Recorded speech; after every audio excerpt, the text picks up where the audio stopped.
Running per se cannot be bad for your knees. We're not so badly made that we should be injuring ourselves every time we move. So if somebody's got knee pain, I'm always wondering where their head is. On average, an adult head weighs about 5 kilos. And the further forward it is, there's a mass management effect going on in the rest of the body. For every inch further forward that your head would be if it was perched effortlessly with maximum movement potential, you add the weight of another head. So don't stop running. Find out why the knee is upset. It's the biggest joint in the body. Hey guys, how you doing? Hope you're having a good week so far. My name is Dr. Rangan Chatterjee, and this is my podcast, Feel Better, Live More. Today, I'm thrilled to welcome back to the podcast my dear friend, Helen Hall. Helen is a movement therapist, a running coach, a pain expert, and quite simply, one of the best coaches in any modality that I have ever come across.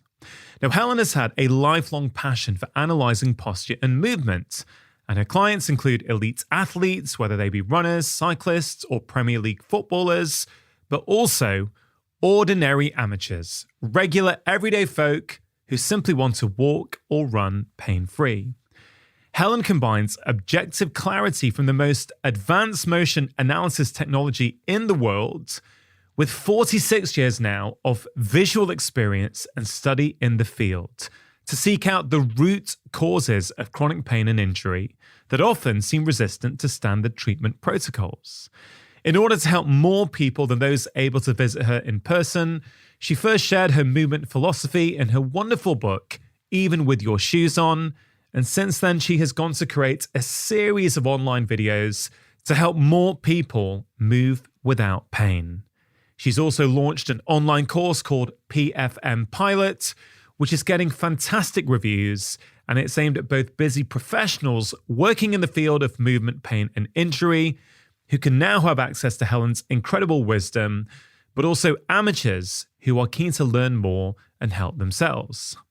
Now, Helen first came on my podcast back on episode 216 in November 2021, and that episode had such a big impact. So many of you got in touch to say how helpful the tools shared in that episode were.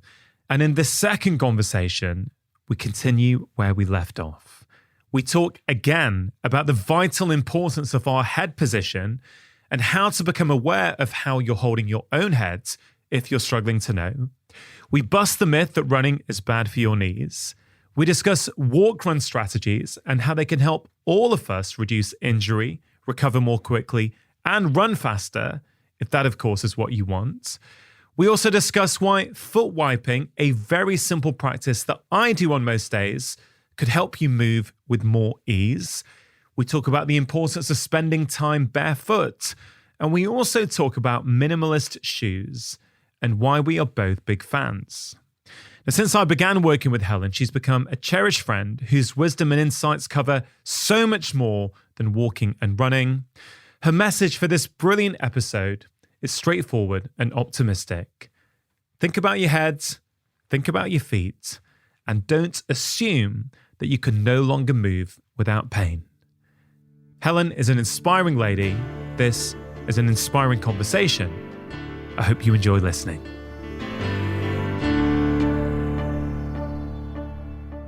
To start with this conversation, I wanted to talk about, a common myth that's out there, right? Or what I think is a myth. Which one? Which one? Is running bad for our knees? Oh, that one. Yeah. Well, of course, it's in the context of how you're going about doing your running. You might be being mean to your knees, but the question is, why are you running like that, which might be mean for your knees? Running per se cannot be bad for your knees. I can't remember the last time I've had people come in to see me with knee pain on both sides, but it's never symmetrical. One's always worse than the other. It can change between the knees, and one has a tendency to start before the other.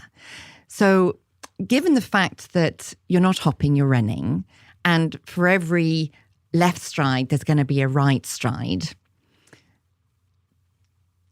It seems odd that knees get such a bad rap, that the advice out there is to, oh, you got knee pain when you run or after you run, stop running.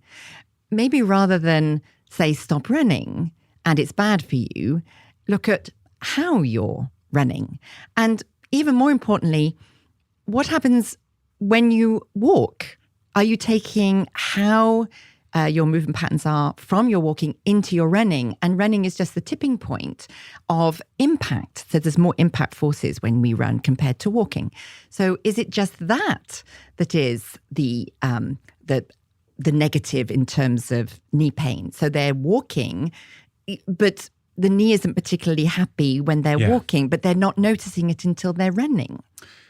And if we zoom out for a minute, and if we assume that running is bad for your knees just for a moment as a thought experiment, then it would stand to reason that every runner gets knee pain, right? If running is bad for your knees, or you should say the vast majority of people running should be experiencing knee pain at some point. But A, I don't think that's the case.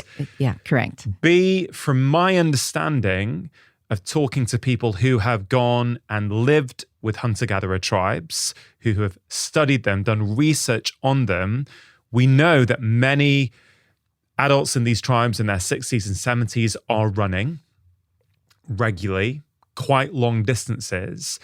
And from what I understand, they're not complaining of knee pain. So that's a long-winded way of sort of saying many people can run without knee pain.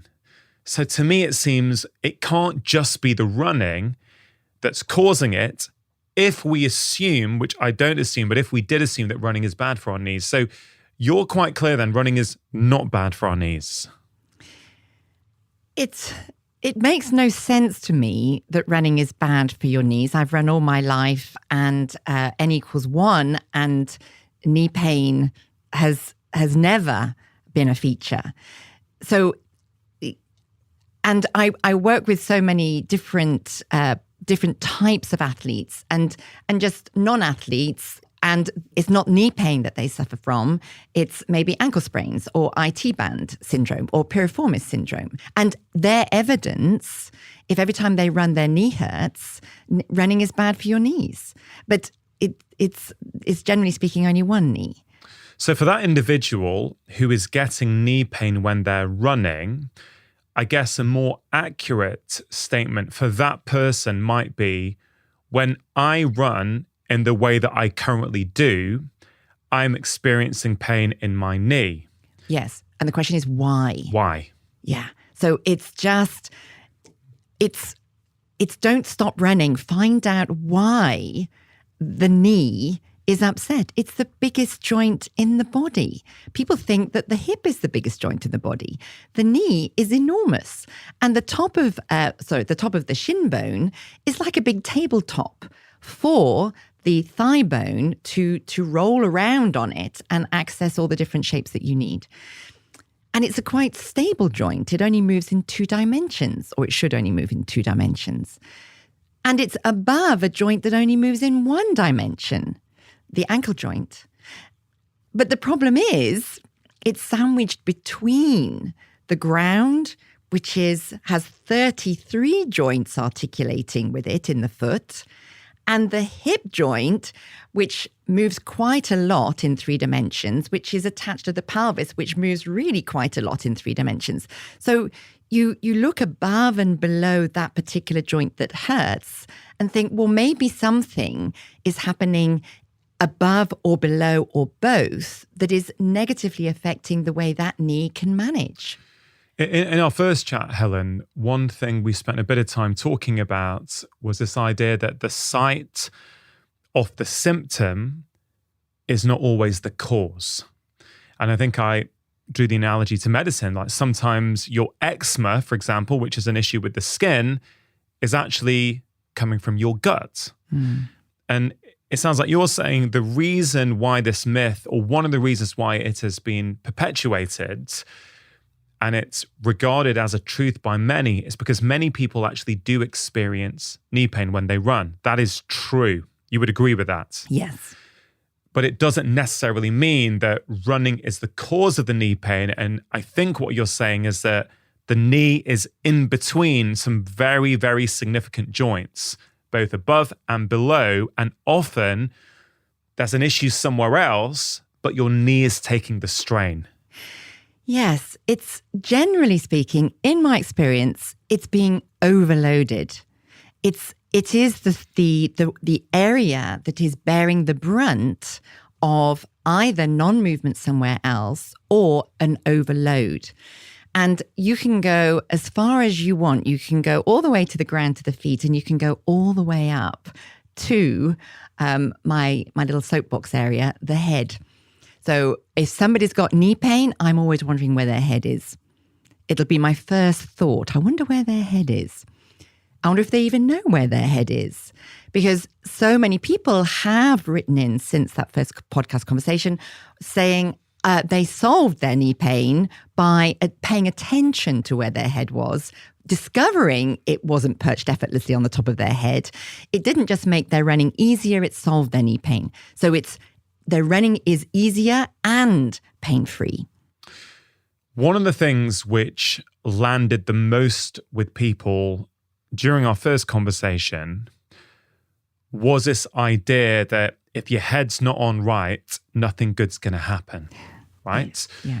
So I want us to go into some new areas in today's conversation compared to last time, but I do think that's such an important point that we should reiterate that for people who have never heard it before, right? So I think a lot of people are aware that for a variety of reasons, maybe our sedentary lives, maybe our smartphones and our laptops, that, our necks are often, or our heads are jutting out, right? We're no longer, if someone takes a side-on view and takes a photo, for a lot of people, they'd probably be quite shocked at what their posture is doing.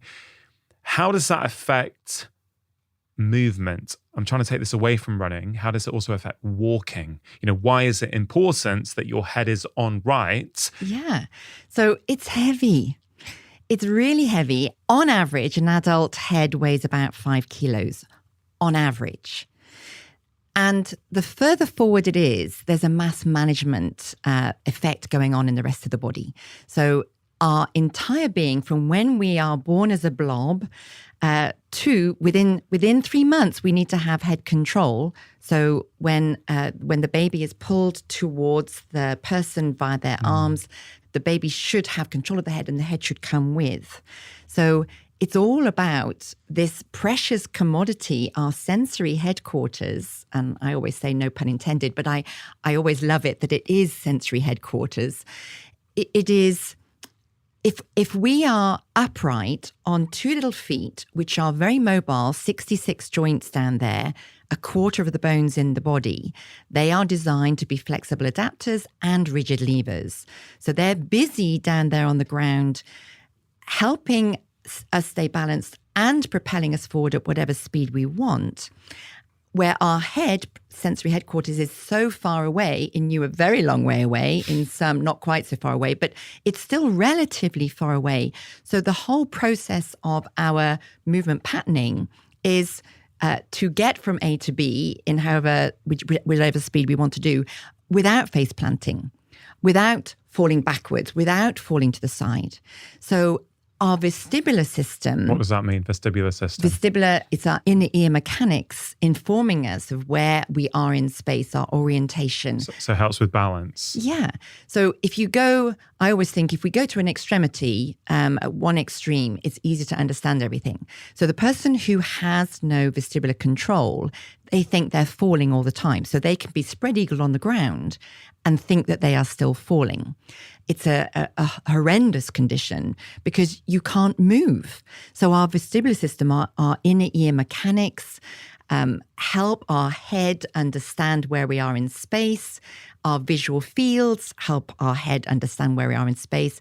And our proprioceptive system, which is all the muscles, spindle cells, and the cells, special cells in the tendons and the joint capsules, which inform us on how our limbs are moving, how fast they are, all the forces to help us move around, because we're movement animals, without causing ourselves injury and without falling over.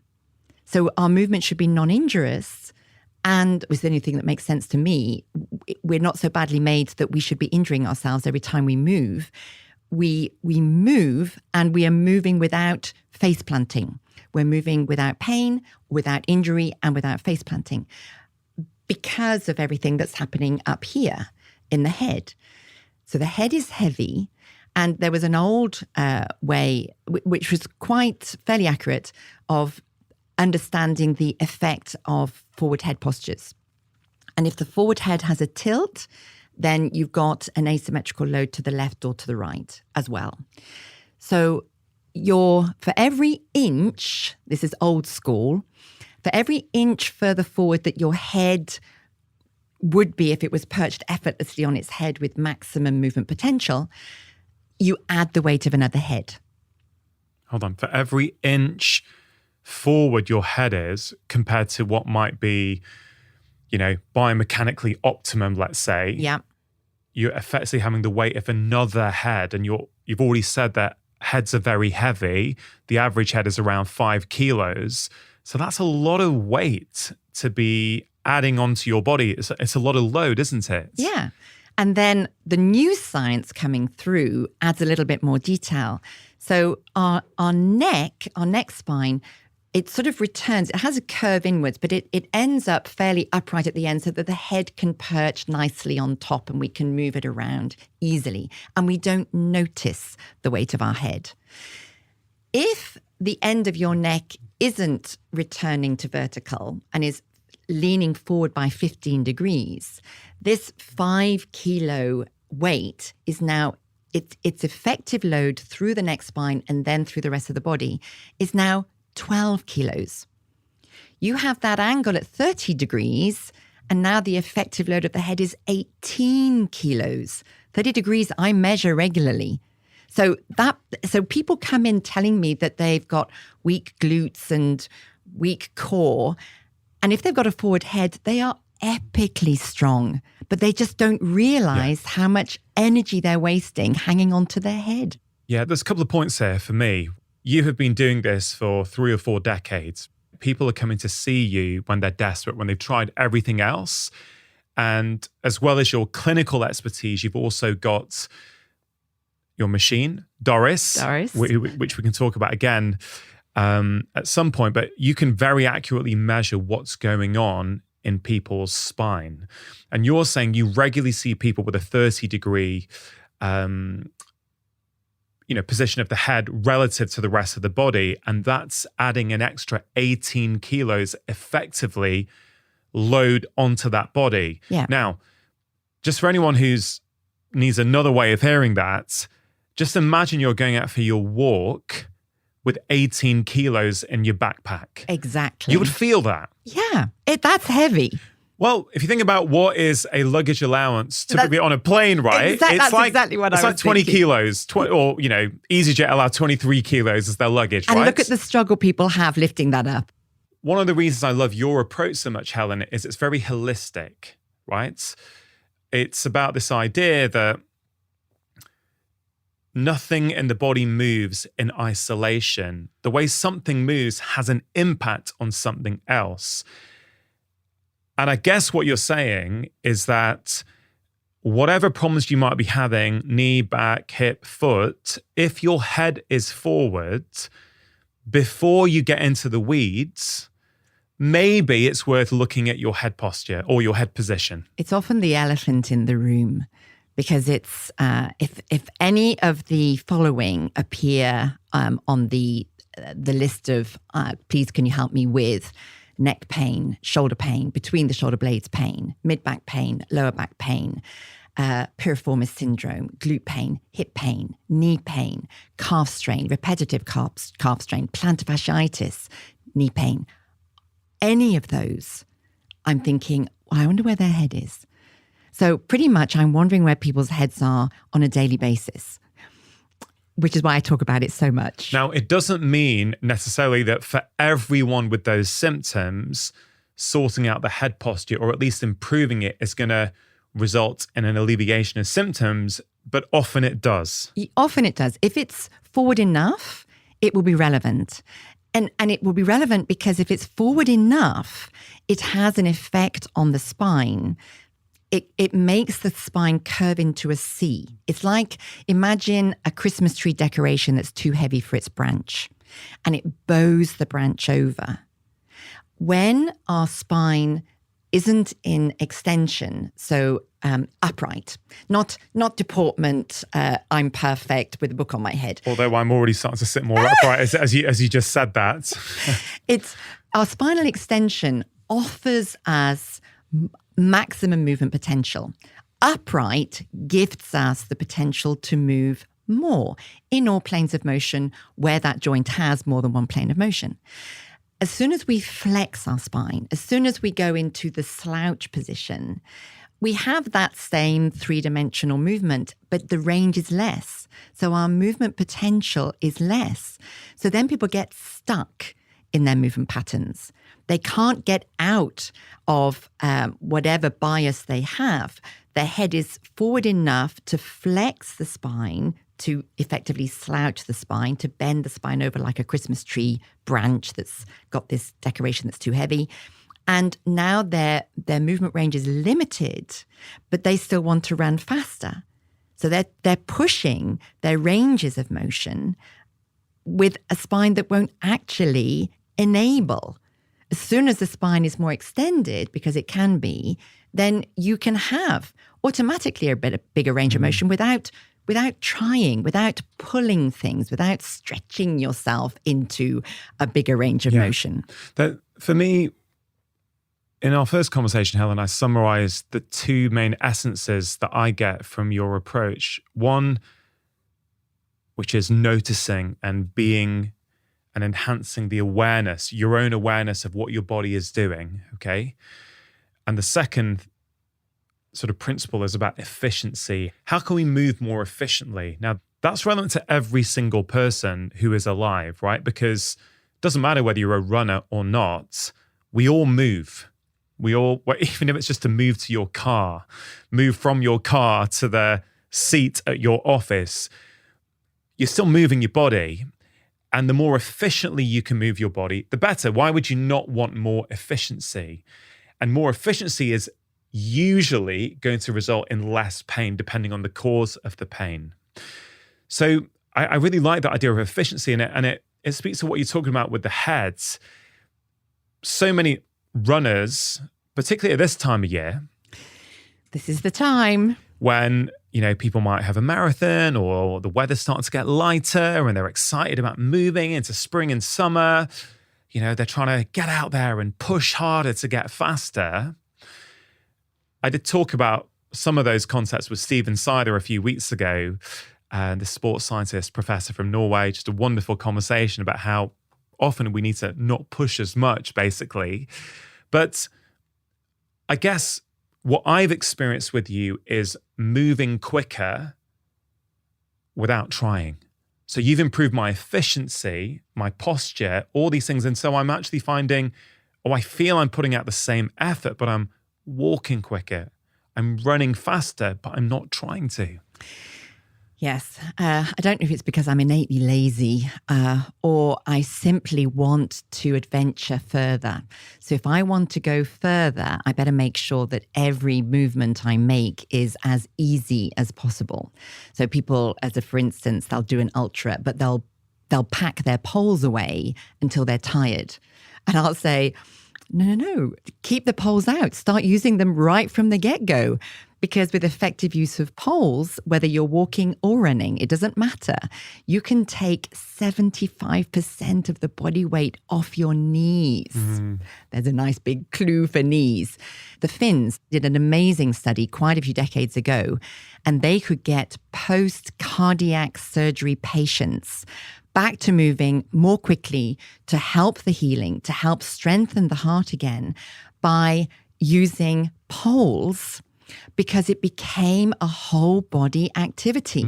Instead of their upper body being a sack of potatoes on their pelvis, instead of the upper body sagging and poorer circulation around the heart, making the heart pump harder and making life harder for legs, making exercise harder, making people not want to do it.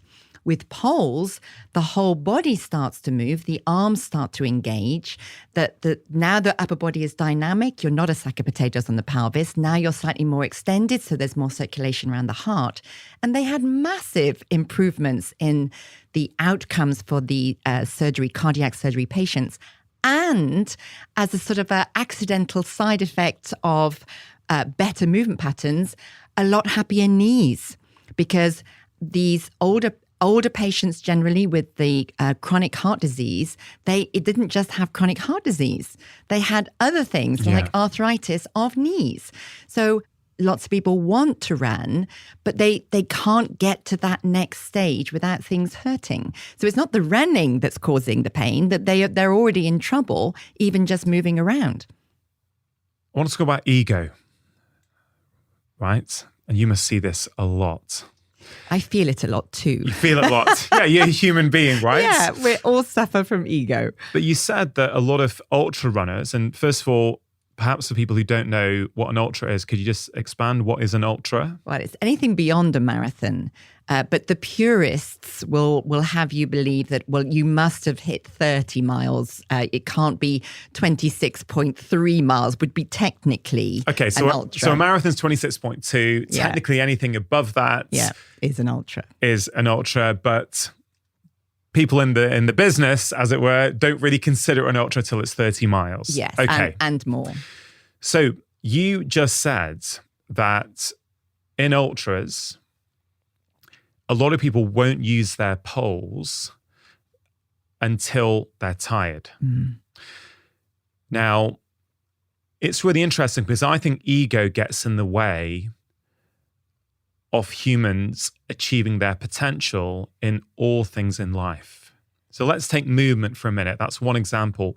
And of course, it may not just be ego then. There may be other reasons. But I'm sure for some of them, they will consider it, well, that's cheating. I'm not going to do that until I absolutely have to, right? There's run-walk strategies. Oh, that's a big one. Right? For, frankly, park run, half marathons. But people seem to have this reluctance. They think it doesn't count unless you run the entire way. Now, I've learned a lot about run-walk through my work with you over the last, over 4 years now, Helen. But you still hear this stuff. I'm not going to run a marathon. I'm not going to do a marathon unless I can do the whole thing. Unless I could run the whole way. But if we make the evolutionary case for running, and we think about humans as persistent hunters, right? We weren't, sure, we could cover 20 miles, but we weren't running the entire way. We were tracking an animal. We'd run a little bit, then we'd stop, we'd have a look, we'd probably hide, whatever it might be, right? So I don't know, talk to me about ego and how that gets in the way of people reaching their full movement potential.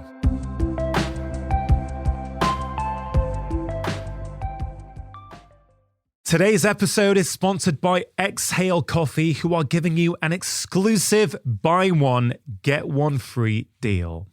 Now, if you know me, you'll know that I love coffee, especially as part of my morning routine. I drink it every single day. But did you know that coffee can be so much more than a quick energy boost if you drink the right one? Not only does Exhale Coffee taste absolutely delicious, it's also the first coffee that's been sourced, roasted, and lab tested specifically to maximize its antioxidant and anti-inflammatory benefits. That means you're not just getting a great cup of coffee, you're getting a coffee that actively supports your health. Exhale is a family-run company here in the UK, and they are truly passionate about crafting the healthiest coffee imaginable. Ethically sourced, meticulously tested, and full of flavor. And right now they are offering buy one, get one free for my listeners at exhalecoffee.com/live more. Now, I can be a bit of a coffee snob at times, and I have to say that Exhale Coffee is by far one of the best coffees I've tried, not just from a health perspective, but in terms of taste as well. So if you want to try better tasting, better for you coffee, head to exhalecoffee.com/live more to take advantage of their buy one, get one free deal. This is one of the most generous offers we've ever had from a sponsor, and I don't think it will be around for long. The mental wellness app Calm are also sponsoring today's show. Now, do you ever feel like your brain is on overdrive and your mind is constantly racing? The plans, worries, and to-do lists can often feel never-ending. Well, Calm can help your mind take a break from the noise by softening anxiety symptoms in the moment and helping you cope with day-to-day stressors. Calm is the #1 app for sleep and meditation, giving you the power to calm your mind and change your life. Now, Calm recognizes that everyone faces unique challenges in their daily lives, that mental health needs differ from person to person, and that time for meditation may also vary. And since self-care practices are so deeply personal, Calm strives to provide content that caters to your own individual preferences and needs. Their meditations range from focusing on anxiety and stress, relaxation and focus, to building habits, improving sleep, and taking care of your physical well-being. Stress less, sleep more, and live better with Calm. If you go to calm.com/live more, you'll get a special offer of 40% off a Calm premium subscription, and new content is added every week. For listeners of the show, Calm is offering an exclusive offer of 40% off a Calm premium subscription at calm.com/live more. Go to calm.com/live more for 40% off unlimited access to Calm's entire library. That's calm.com/live more.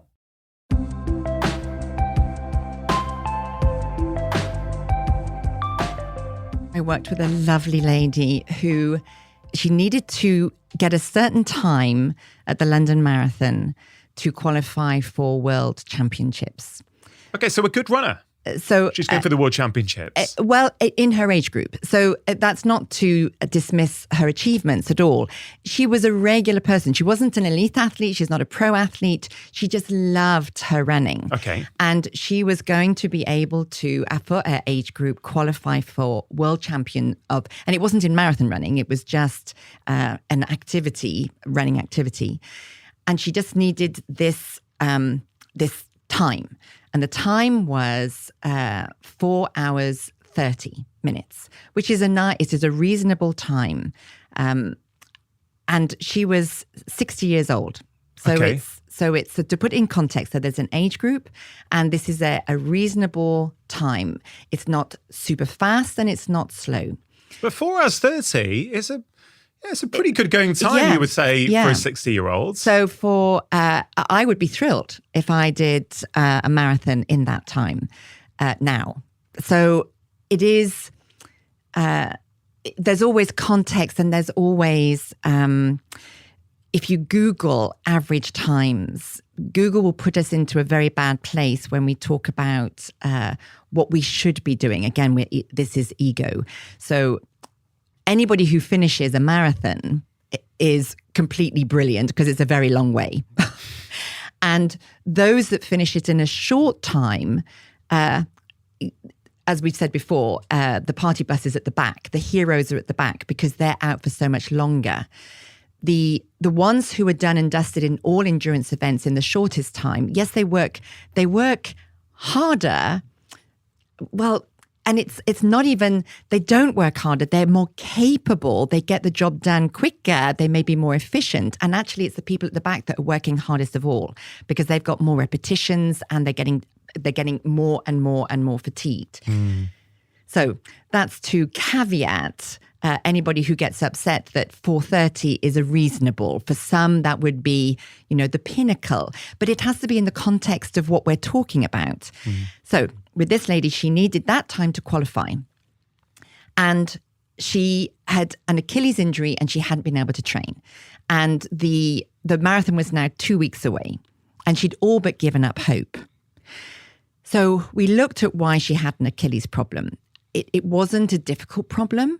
but she hadn't done enough training. And I said, right, okay, well, put this stimulus in to help the Achilles. The Achilles was being overburdened. There was nothing wrong with the Achilles. She was leaning on it. So she was only leaning that way towards that side. Yeah. So the other side was basically having a bit of a holiday. So we put input in to help her get to more upright viewed from the back. So she wasn't leaning forward, she was leaning to the side. And so that alleviated the load of the Achilles. And then she said, well, but I can't. The furthest I've run was 11 miles, and that was months ago. And I said, right, okay, so we walk, run, don't worry about it. So repeat that 11 miles, but let's do a walk, run strategy. So and we worked it out with how she felt. So we experimented a little bit while she was with me. And I think we started with a 3-minute run and a 1-minute walk. And she was golden. She went off that weekend and she completed 11 miles. She hadn't run for about 3 months. She completed 11 miles with amazing alacrity because she didn't feel tired at all at any point, even though she hadn't done any training. And there was no Achilles pain. And she said, well, of course, there's only now 1 weekend left. I feel as if you're going to tell me I should just relax and rest, but my brain won't let me. I will stress. And so there's always this weighing up. Yes, for some people, a taper starts quite far back and you just keep them moving. For others... Can you just explain what taper means? So when you've peaked for whatever event you're doing, you've done all of your training and now you're resting your body so that you start, when you're on the start line, fresh and you're not tired. Yeah. So many people arrive on the start line and they're tired. And this is overtraining. And it's often the precursor to an injury. So by all logic, she should have rested, but her body would have been in such a state of nerves and anxiety because of the worry that she hadn't done enough, that for her brain space, for her mental calmness, she needed to go out the following weekend. Mm-hmm. And so I said, okay, so if you're going to go out, go with less running and more walking. So from memory, I think she flipped it. So I think it was maybe 2-1. Anyway, it was less. And she completed 17 miles. 2 minutes running, 1 minute walking. Yeah. Something like that. Yeah, something like that. It was less than before simply because we needed to make sure that she wasn't instantly going into overtraining. And was she resistant to doing walk running? Because I know you've had clients before who were very resistant. Was she resistant or? Well, she was, at that point, she was willing to give anything a go. So she's open to it. So when people have a need to let go of ego, they will let go of ego. And then progress can often be made. So she needed to do whatever it took because there was now hope. The carrot was dangling. She'd had no pain after 11 miles. So she gave it a go. She went off and she did 17 miles. She didn't get tired and she didn't have any Achilles issues. This is after a few months of not running at all. Not running. Right? Because of an injury. Yeah. So she does 11 miles one weekend, 17 the next weekend, using a run-walk strategy. Yes. And then the next weekend was the marathon.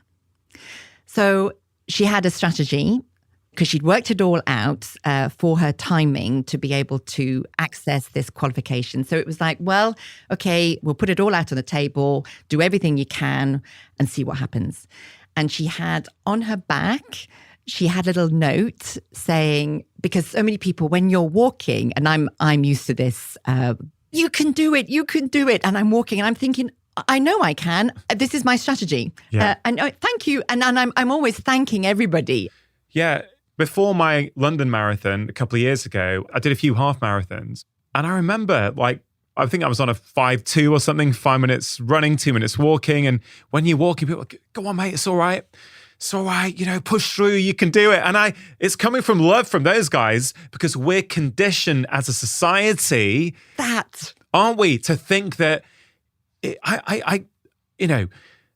I can't help but think this is more of a Western than an Eastern thing, genuinely. And I say that having grown up being exposed to both of these cultures, Indian family background at home, born and brought up in the UK, going to school here and growing up here, that I don't know. It seems like you've got to push hard. You've got to work hard. You've got to leave it all out there on the table or it didn't count. Yes. And I'm moving away from that now in my life. I'm like, I'm tired of that. I don't want to. Why? Why does everything need to hurt? Wouldn't it be amazing to live in a world where on these big events and you saw people walking, you'd be like, yes, well done. That looks like a great strategy. You look as if you know what you're doing. Bravo. With the walking, that would be... I would think I've arrived in heaven if I ever saw that. We'll get there, Helen. Yeah, we just got to get the message out. So this lady, oh my goodness, she puts a sign on her T-shirt, just a wonderful lady.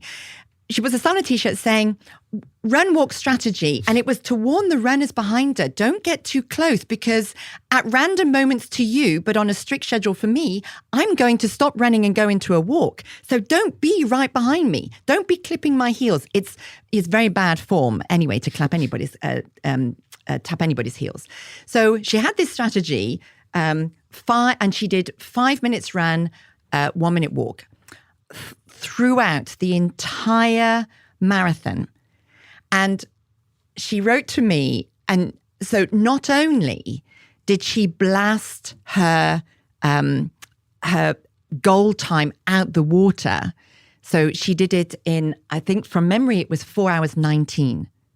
So she beat the qualification time by 11 minutes. Easily. Had she ever done walk running before? No. No. Okay, so she does walk run. Did you say 5-1, 5 minutes running, 1 minute walking? Yeah. Okay. So her average pace was epic. And she wrote and said, it wasn't just that she had qualified. It was the experience of the last 6 miles. She said, I had so much fun on the last 6 miles. Who says that in a marathon? Who says, oh, the last 6 miles, oh, it was so much fun? People don't say that. The last 6 miles is generally, it's hard. You've hit the 20-mile mark. There's another 6 miles to go. It doesn't seem like much, but when you've done 20 miles already, it's a lot. And so it's degrees of hard work verging on torture for many. And lots of people are in pain. And she enjoyed it because she wasn't tired. She wasn't in pain and she wasn't tired because she had been recovering as she went. And this is the point that the ultra distance runners, the endurance athletes, and not athletes, pro athletes, but just people who bumble around all day. For me, the longer it takes, the better it is. I've been out having a longer adventure, having more fun, more bang for buck as far as I'm concerned. So I'm very happy to be out all day, and as long as I'm not getting lost, which is very common, but that's beside the point. So you're out all day, you're enjoying yourself, and you're recovering on the hoof. And the science has now caught up with what the endurance athletes have always known, that you think you can't take another running step, you walk for a bit, and suddenly you can run again. So you run. When you're off-road, the terrain tends to put you into the ability or the common sense to walk that hill, which you would expend way too much energy running if you were to run it when you've still got a very long way to go. So endurance athletes doing an ultra will walk sections where they know that if they ran it, it would be inefficient because they would be more tired. They can get to the top of the hill with less energy if they walk and sometimes faster than if they ran. I have overtaken uphill runners when I've been walking because they're so tired, but they're wanting to run this every step. It doesn't count unless you ran it. Yeah. It's funny to think where that came from. So the amazing book, Endure, by Alex Hutchinson, the science has caught up and has told us that we are recovering. Our muscles are literally healing whilst we're walking. Not when we've stopped and put our feet up and had an ice bath or a Epsom salts bath or whatever rocks your boat. You are recovering and healing whilst you are walking. So you can still be making progress within your body, making progress in the event whilst putting one foot in front of the other. So don't stop and stretch, walk it out. If something hurts, go into a walk. If you feel tired, go into a walk. The answer is always keep moving, go into a walk and see what happens. I mean, you've had athletes, haven't you, break 4 hours at marathons or 3.5 hours, even those sort of times using run walk strategies. Yes. Which I think people who are in the running world would go, really?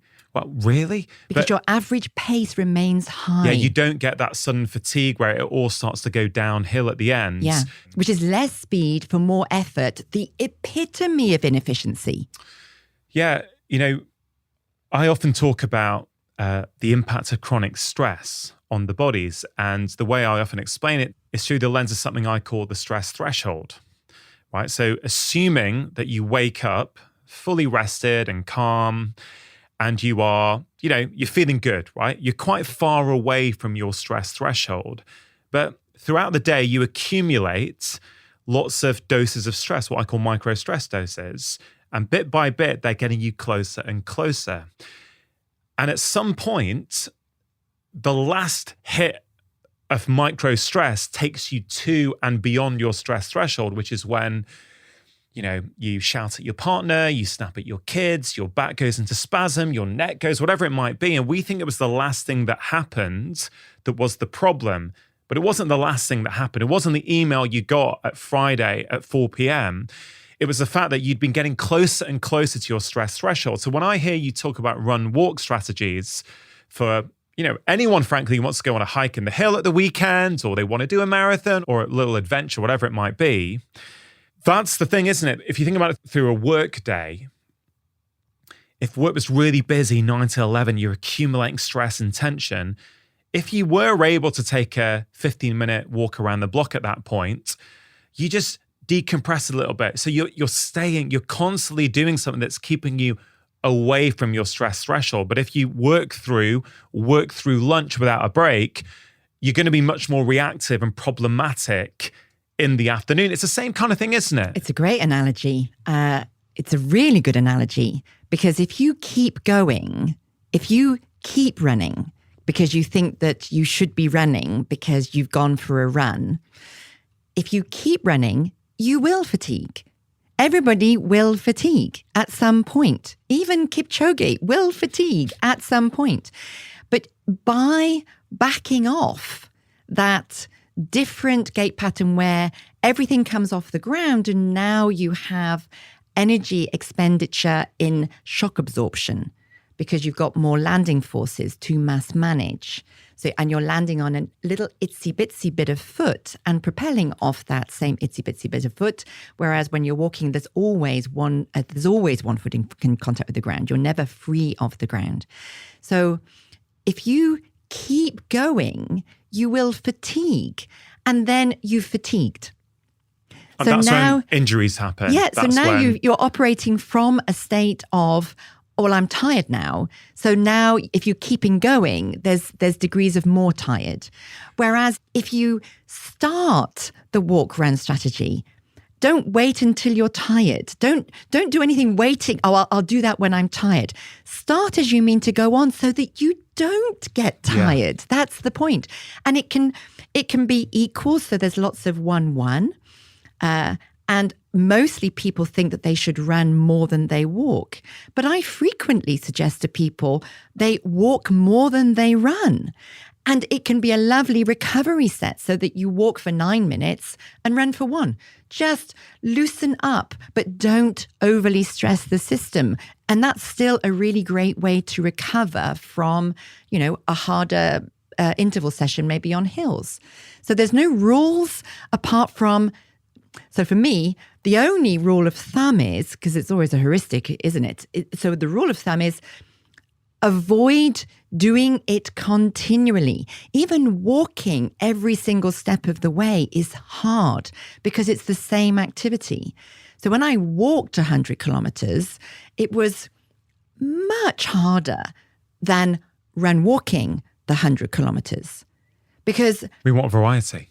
Yes, the body, switching it up and changing gears, the body enjoys because you get into this less repetitive almost like a RSI, almost like repetitive strain, the same thing over and over again. The brain switches off, it gets tired. As soon as the brain's tired, the body is tired. So by keeping switching it up, it's easier on the body, it's easier on the brain, which is, of course, in control of the body.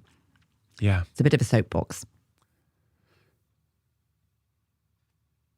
Thinking about what we celebrate in society and how that cultural conditioning impacts how we think and how we operate in the world, what else do people celebrate at the end of a half marathon or a 10K or a marathon? It's that person who does look as though they're done, they're hunched over, they can't do it anymore, but they're sweating and they're pushing through. And we love, and I would be celebrating that again. Well done, mate. You can do it. And again, I'm not saying we shouldn't celebrate that, but wouldn't it also be great if we gave the same level of celebration to that person who's still looking calm, cool, collected at the end, in really good posture? I mean, as you know, I spoke to Eliud Kipchoge a couple of years ago on this podcast, 1 week exactly after he broke the world record at that time. And for people who don't know, he's still the only person to have run a marathon in under 2 hours that we know of. And that was in, certain conditions. It doesn't count as an official world record, all that sort of stuff. But one thing I said to him, I'm pretty sure, and one thing I've always enjoyed about watching him, is that to me, he never looks as though he's trying. Even when he was breaking his world records, right? And just over 2 hours to do a marathon, I'm pretty sure, because that was in Berlin from recollection, he didn't look at the end as though he was pushing through. He had his Kipchoge smile on, which he often does when he's in pain, but his posture was great. It looked relaxed. It is a point of principle. And you could argue pride, but it's the principle of, if you know how to use your body well, you better make sure you're still doing it when you're tired. Because if you're not using it well when you're tired, it's harder. Mm-hmm. So as a point of principle, my goal on anything I do, I need to look the same at the end as I do at the beginning. It's easy to look great when you're fresh. And it does you no good service to allow your body, allow yourself to go along with the feeling within your body of fatigue. So allow yourself to slump, allow yourself to feel heavy, allow your legs feel heavy, so you're dragging them along. But that is making life harder. I did a little skit on Insta, because this comes through as questions. I'm really good until mile so-and-so, and then I collapse. Okay, well, number one, walk run strategy, so that you hit that fatigue level either later. Never or later. And number two, know what you're doing. And it is, people get closer to the ground, their knees bend, they're kind of squat running, their arms are flailing all over the place, their head hangs forward. We already know about the weight of the head now. So they're carrying a, 30-kilo backpack whilst they're absolutely exhausted. So it stands to reason that things are now harder. But if they could just find that small amount of mental effort, it's not physical effort. You lose the physical effort. It's the mental effort to, okay, where's my head? I want to find that lovely wibbly wobbly place. I can do the groaningly good. So I might, as I run, press my hands on my upper chest and drag the skin down. And it's like that opposition reflex we see in dogs. You push, I push. You pull, I pull. You pull down, and so often in people, you want to push against that traction pulling down, and instantly you're in this position of maximum movement potential, easy movement. You are less heavy on your feet, and you can continue, even though you're aware that you're tired, you're moving more freely within your fatigue, and you are faster for less effort, even though you're tired. I want to direct a question to somebody who is listening, because there'll be absolutely someone, and I've got someone in mind who I know who listens to this podcast, who probably wouldn't consider run walking because it doesn't count. It's not running, right? And so my question to that person or to anyone, let's say, because we're coming into marathon season. So of course, most of my listeners are probably not doing marathons, but there's quite a lot of them who are. I've got a question for those people. Let's say you want to do a marathon in 4 hours, 30 minutes, for argument's sake, and you think you have to run it. What would it look like for you if you did a run walk and you did it in 4:30 and you enjoyed the whole experience and the last half an hour was actually really good fun? You could take it all in. You weren't struggling and pushing, compared to running all the way, struggling in the last 6 miles, it being painful. Yeah, people cheering you on. What if you were to get the same time, right, 4:30, but one was done effortlessly, relatively, one was done really enjoyably, but the other one was done pushing and it was a struggle? How would that feel? And then, and I think this is a wider point over the run-walk strategy and walking in general, is what's the recovery for you going to be like in the aftermath of that marathon? Because you can be damn sure if you've pushed hard, it's going to take you quite a few weeks to recover. But if you've walked, your recovery is going to be a lot less. What do you say, Helen?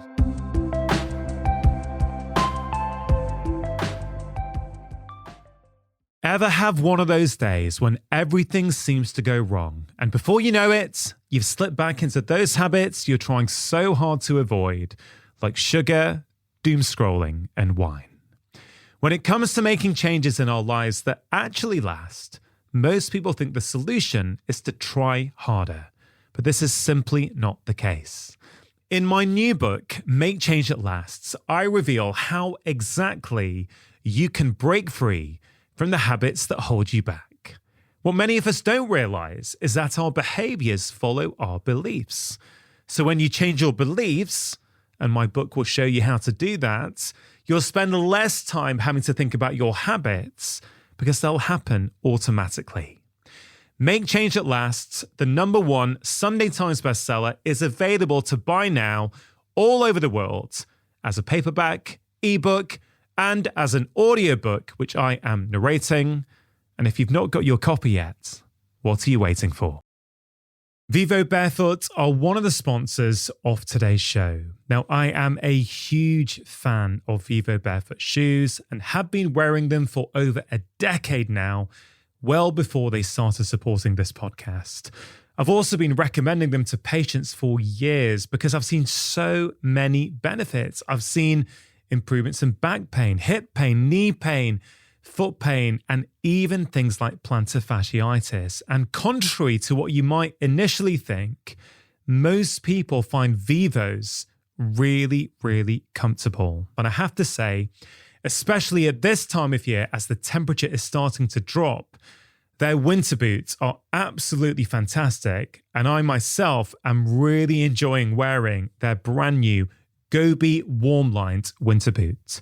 Now, as well as adults, I think they are a fantastic option for children. And I really hope that in the future, more and more children start wearing barefoot shoes like Vivos, as I think this can prevent many downstream problems in the body later on in life.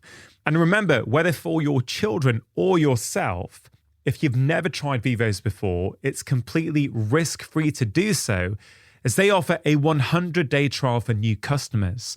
So if you're not happy, you just send them back for a full refund. If you go to vivobarefoot.com/livemore, they are giving 20% off as a one-time code to all of my podcast listeners. Terms and conditions do apply. To get your 20% off code, all you have to do is go to vivobarefoot.com/livemore.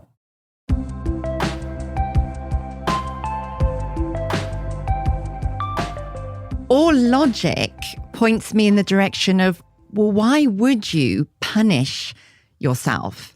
for this concept of you must run every step. I don't know where it came from. It certainly didn't come from evolution. So it came from somewhere. So Mother Nature didn't prescribe it. No, and man has man-made all of these events that we sign up to, and then even when we know we shouldn't, we start anyway because we said we would, and there's fear of missing out and fear of letting people down, and it's so much fear around it instead of it just being this, well, that's my goal, and oh, it wasn't to be. For so many reasons, because life is messy. This linear life that we all think we live in, it certainly doesn't exist in my world. I have a very messy life. My universe is a complete chaos, and I enjoy every moment for what it is.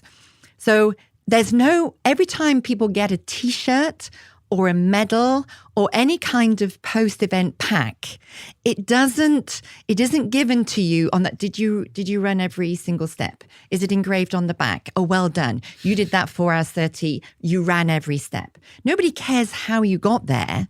You got there. That's where the applause is. You did this. You started here. You finished there. And all glory to you if you manage to finish it. All glory to you if you manage to even get to the start line, frankly. And then it's how you punished yourself, how you used your body with innate kindness. Some would argue that running a very long way isn't very kind. But depends how you do it. And it depends on who you are. So for some, that brings them great joy. For me, it brings me great joy. It's my most favorite thing in the world to go out for an adventure. So I don't care how long it takes me. So but how you approach it and how you navigate getting from A to B then has rolling ramifications that can last. It can last years.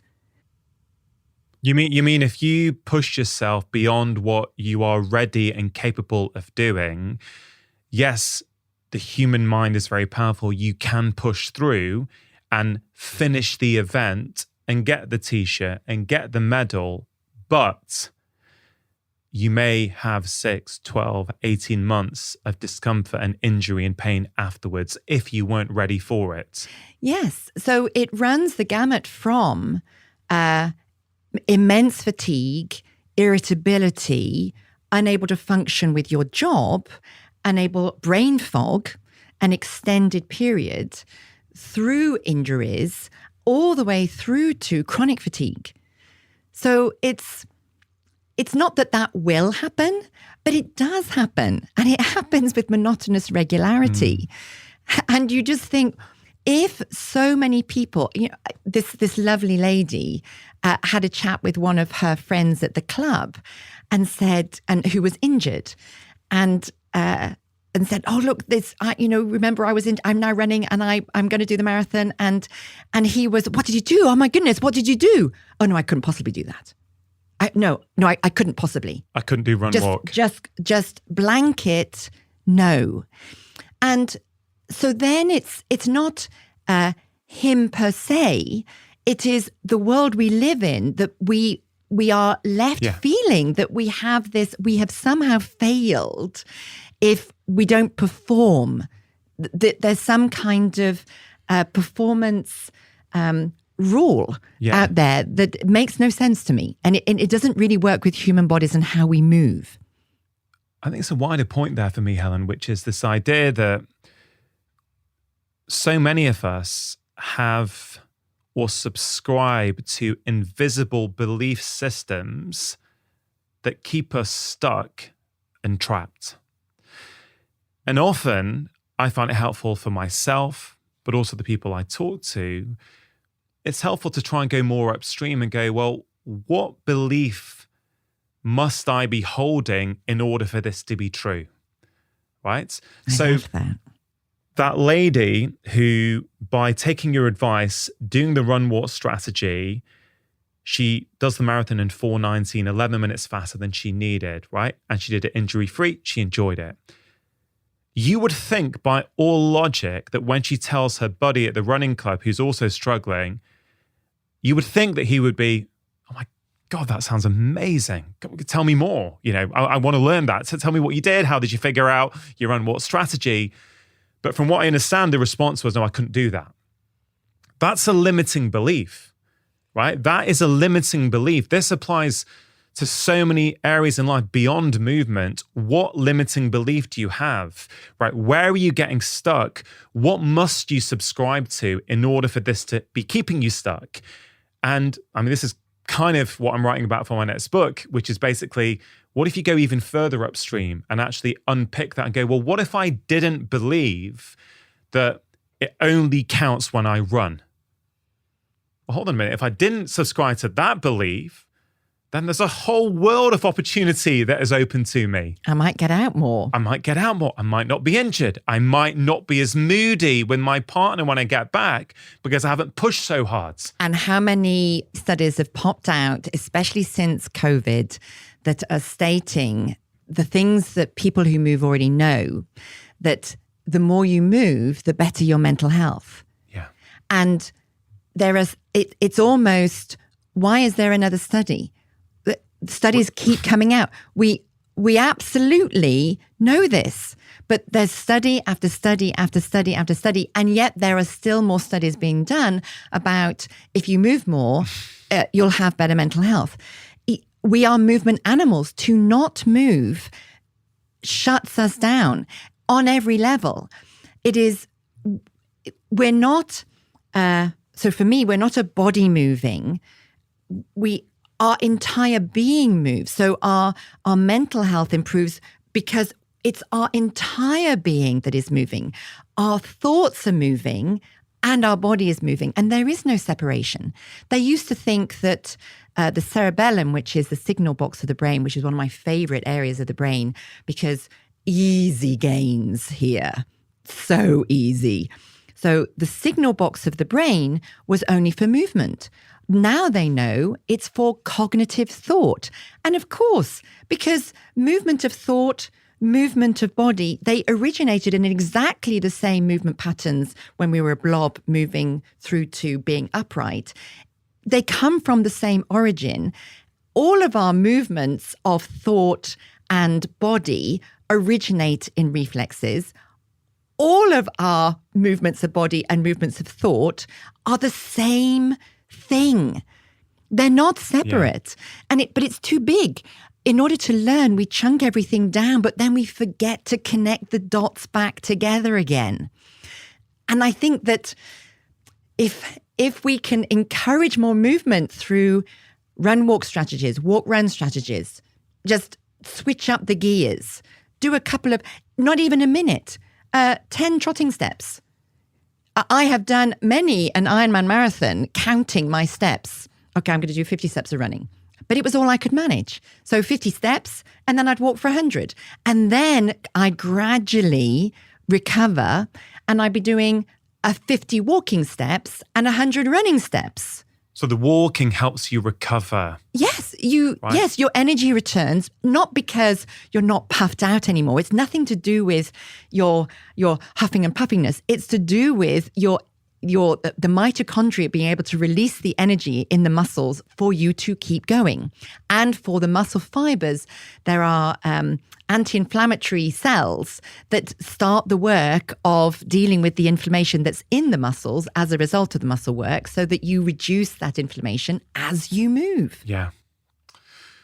Let's go back to head position. Okay.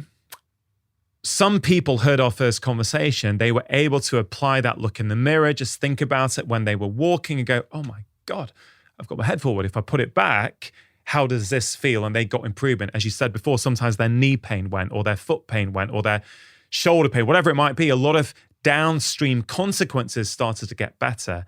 But some people, Helen, contacted you to say, I don't know where my head is. So for that person, how do you help them? Yeah. And isn't that extraordinary? So it speaks volumes for what might not be happening within their system, that they don't know where their head is. They can't find their head. So our our body, our skin is our biggest organ, and it has all sorts of receptor cells in it to feed information to our brain, so our brain has awareness. So when people can't find their head, and there were many people, lots of success, happy stories, which was just delightful. And I hear what you're saying, but I can't find it. I've got absolutely no idea where it is. How do you do that? I don't understand. They didn't even actually express that they couldn't find it. They didn't compute the question. What do you mean?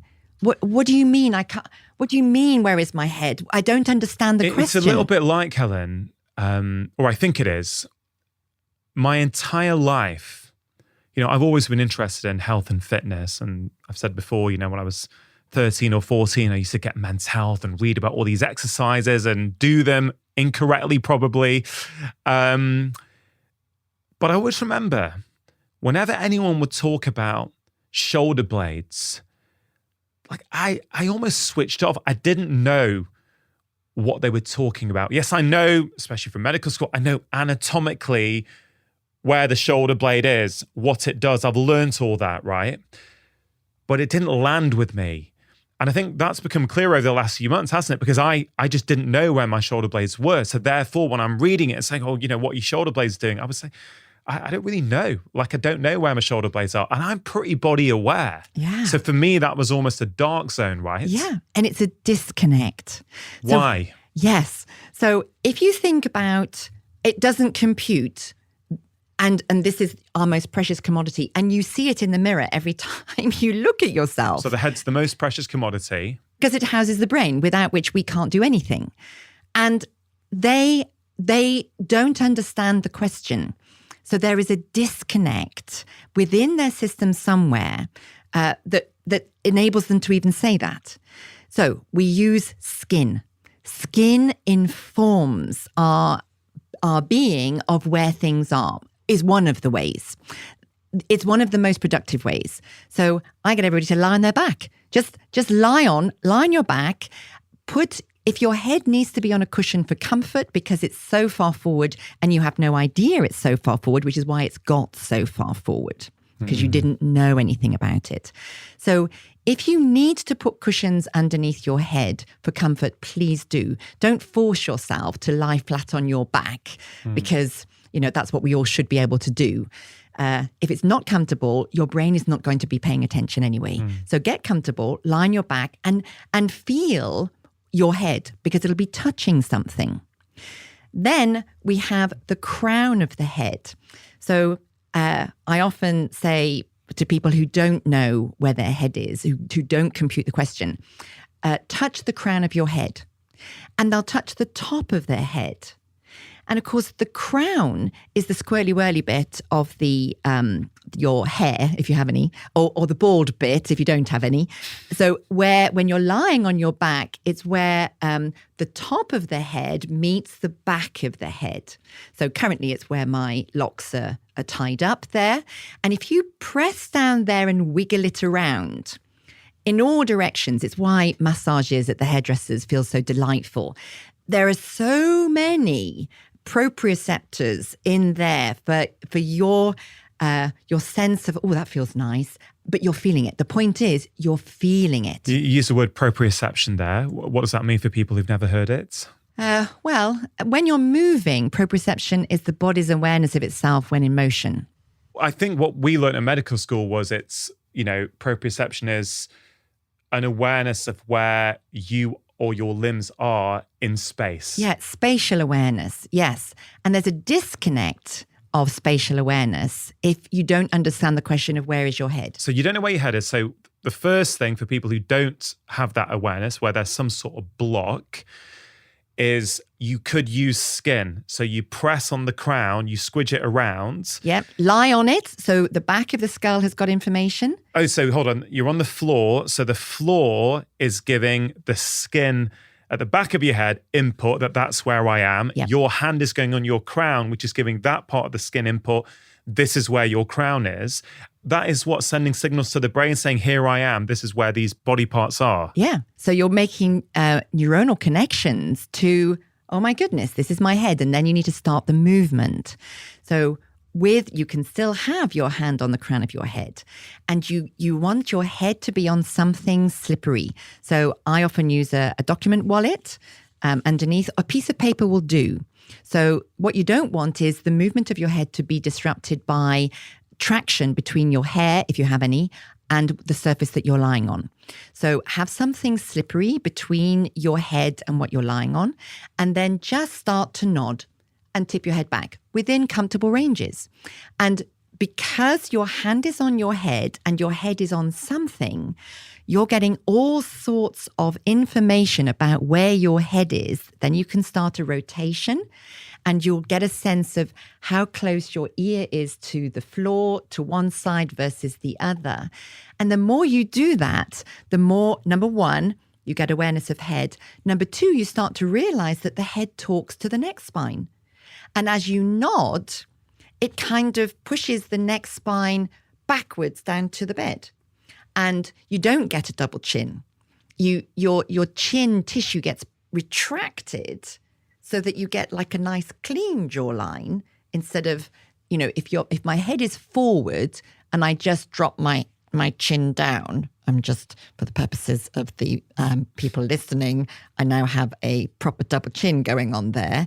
But if I'm lying on the floor and I'm nodding and my neck spine is following, then I don't get a double chin. So many people, in my experience, don't put their head on right because they've told me that when they do that, they get a double chin and they don't like it. But they're only getting a double chin because the head isn't speaking to the neck, which then won't be speaking to the thoracic spine, which then would mean that we don't get spinal extension. So let's just back up a minute. Right. So you said if you do this regularly, you're lying on your back, and then when you're at the same time, you're putting your hand on your crown and squidging the top of the scalp skin around, that's also giving sensory input. Because that's an enormous tendon, if you like. There's a muscle there, but there's a lot of tendon.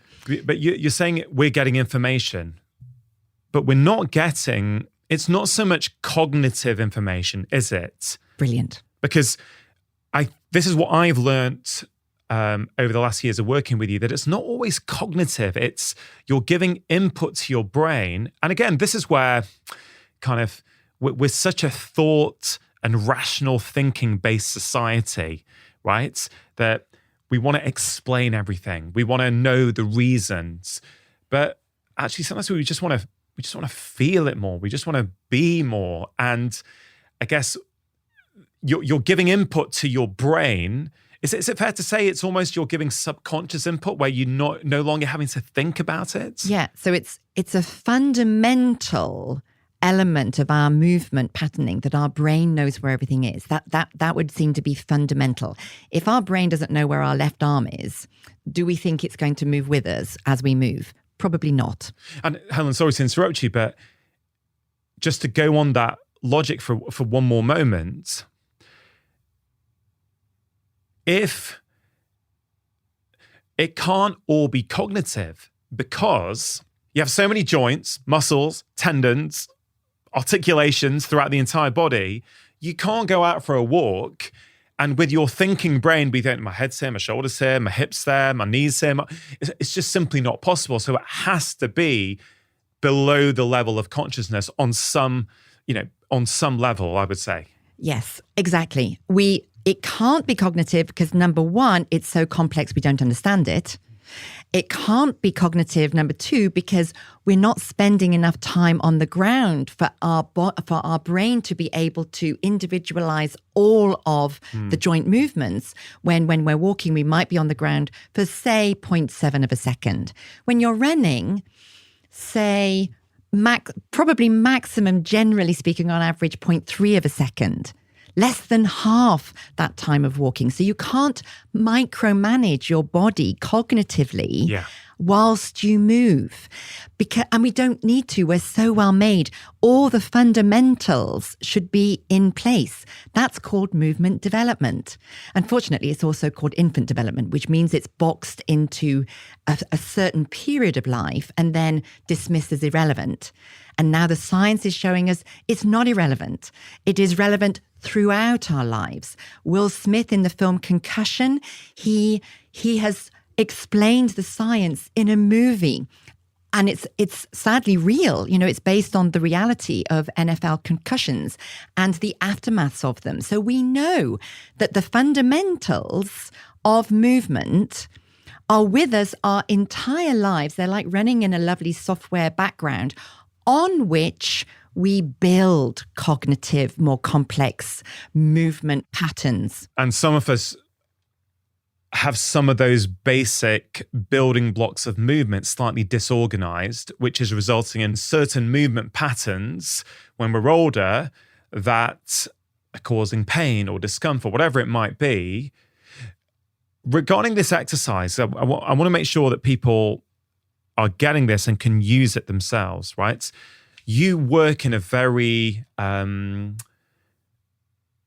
was going to say unusual way. Simple.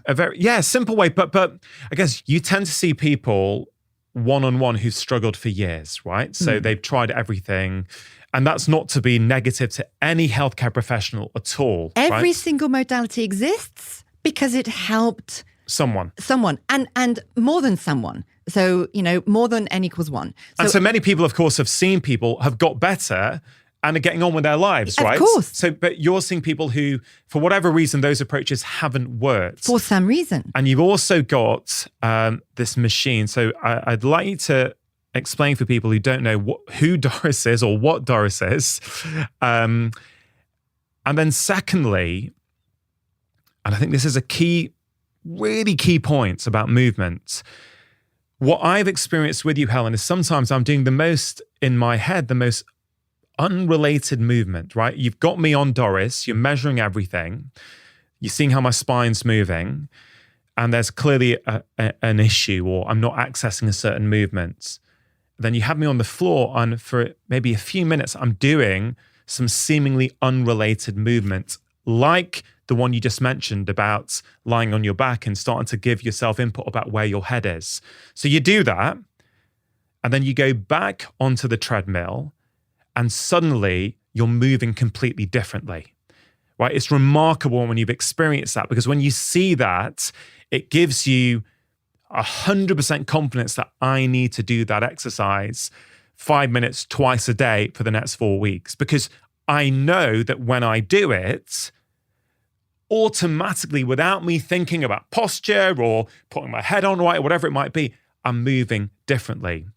So could you help us put that together for the listener, and also maybe share some examples of maybe some clients of yours who you did that exercise with and you saw an immediate improvement? So Doris she is my teacher. And I use her as both a tool to assist my thinking and to research hypotheses. She is the most advanced gait analysis tech in the world. There's only 4, right? Well, there are more now, apparently. More. Yes, there's more. I think that there are still less than 10, but I think the 10th is about to be installed in India.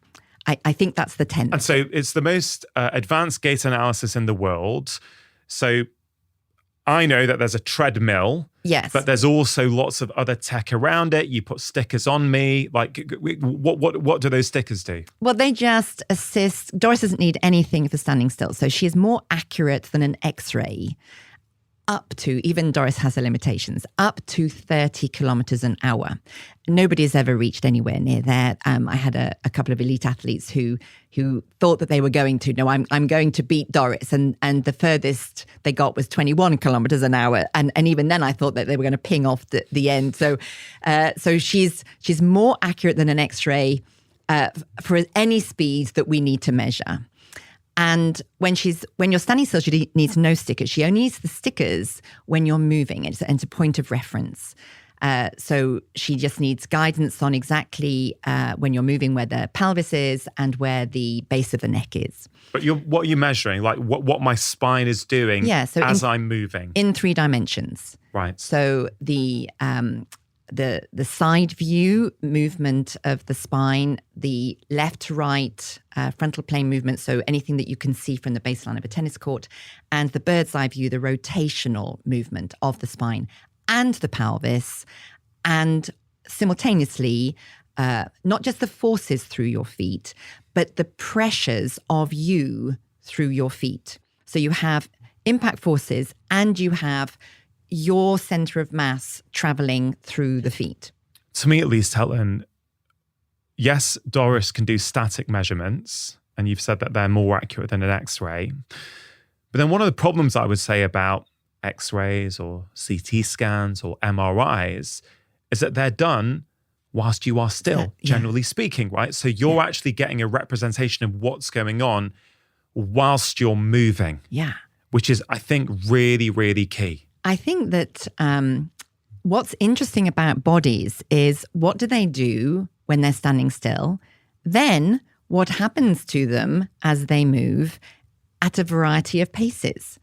Because wherever your frame is when you're standing still, as you move, everything should be moving. Everything should change. Nothing should stay the same. Mm-hmm. So it's gifting us. So the importance, there is importance in anything that is measured statically, because that is your frame. So it's not to negate anything. It's to say, okay, yes, that information is really useful. Then now we need to layer on top of that, what happens as we move? Does that all stay the same or does it change? And actually, one of the things that you found with me over the past few years is that initially, at least, my body, I think from recollection, was better running than walking. Yes, so many.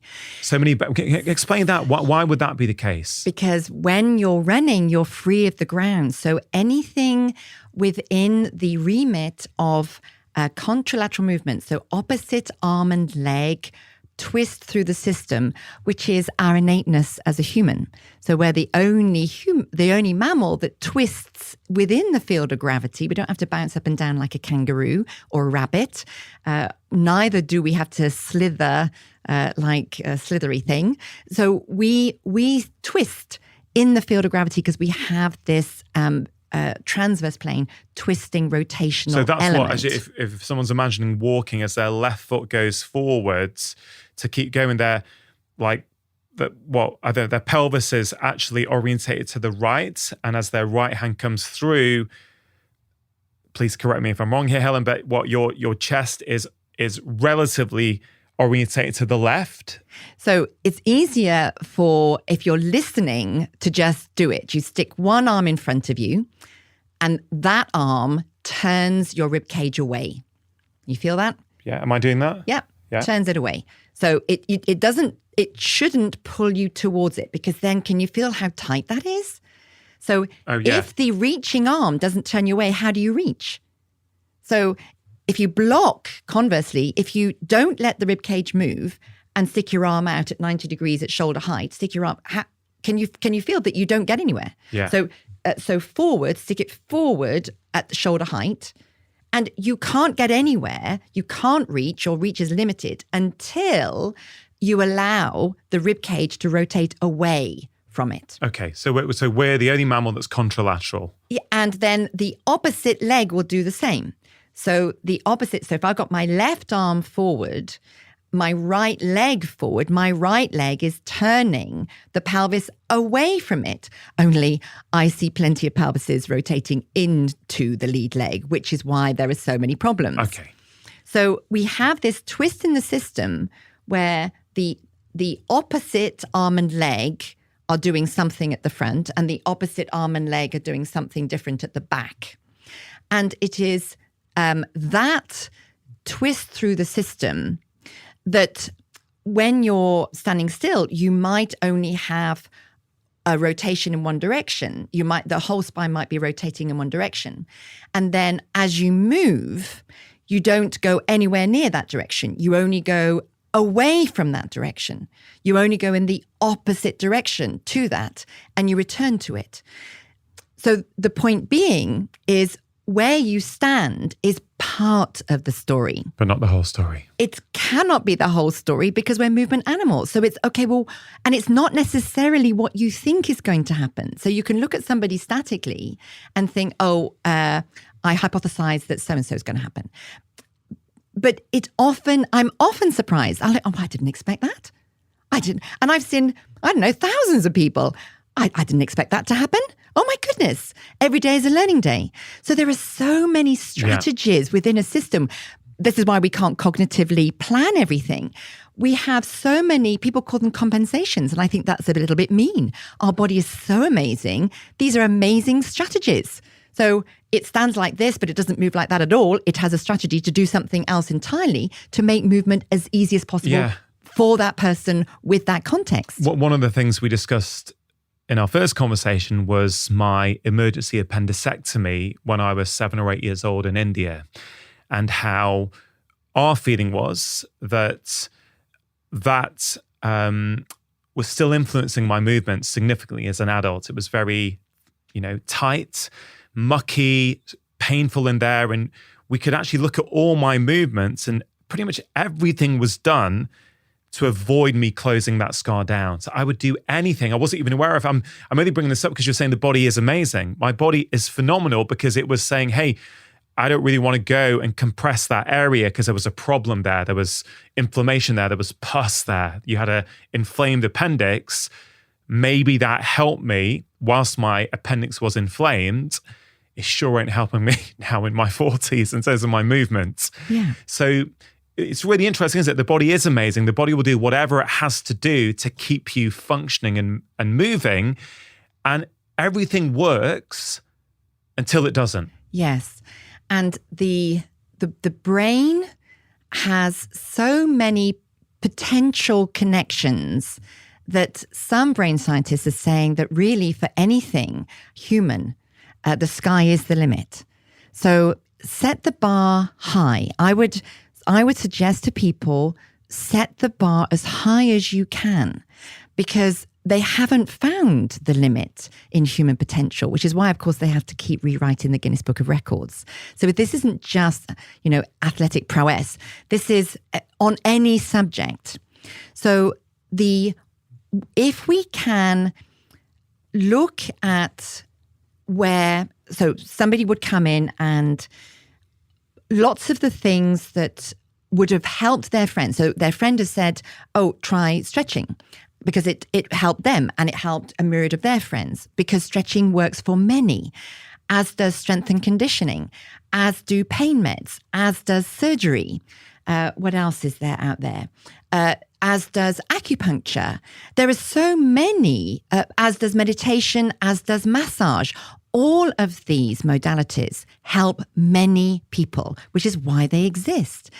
And then when it hasn't helped, so this is in the context of, I've tried everything, but of course they haven't. They've tried what is commonplace.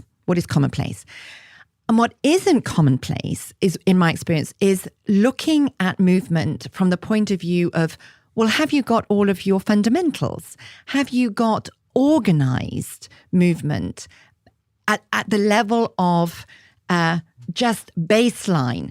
Does the brain, in terms of this awareness, spatial awareness, does the brain understand top, which is, of course, the head, bottom, which is the coccyx, not your feet, left, which would be all the way to the extremities of the hand and the extremities of the foot, and right, again, to the extremities of that side, the hand and the foot, and front and back. Does the brain have clarity, not cognitive clarity, innate, fundamental spatial awareness of that organization?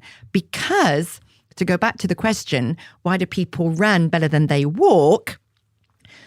Walking is contralateral movement, which is the front of the body is doing one thing, the back of the body is doing another. The top of the body is doing one thing, the bottom of the body is doing another. And you're doing it on a twist. So left and right are on a diagonal.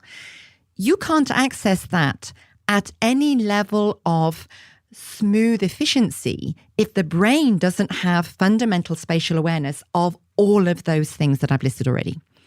When you're running, however, because no foot is in contact with the ground at some point, the body is free.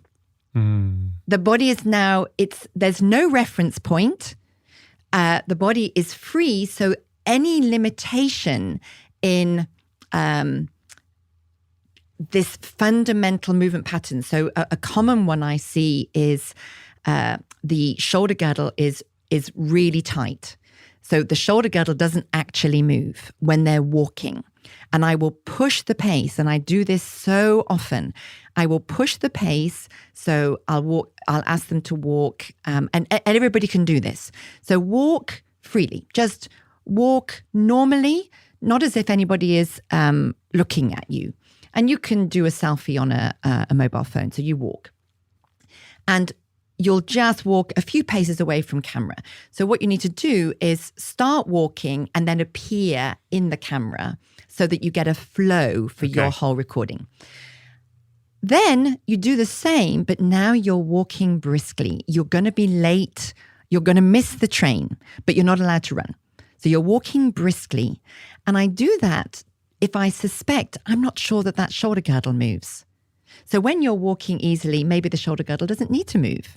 But if you're going faster, we want shoulder girdle and pelvic girdle harmony. The way we move is the shoulder girdle is arm, collarbone, shoulder blade. That's your shoulder girdle. Its movements tell the thoracic spine, the rib cage area, what to do. The pelvic girdle is the pelvis and the legs.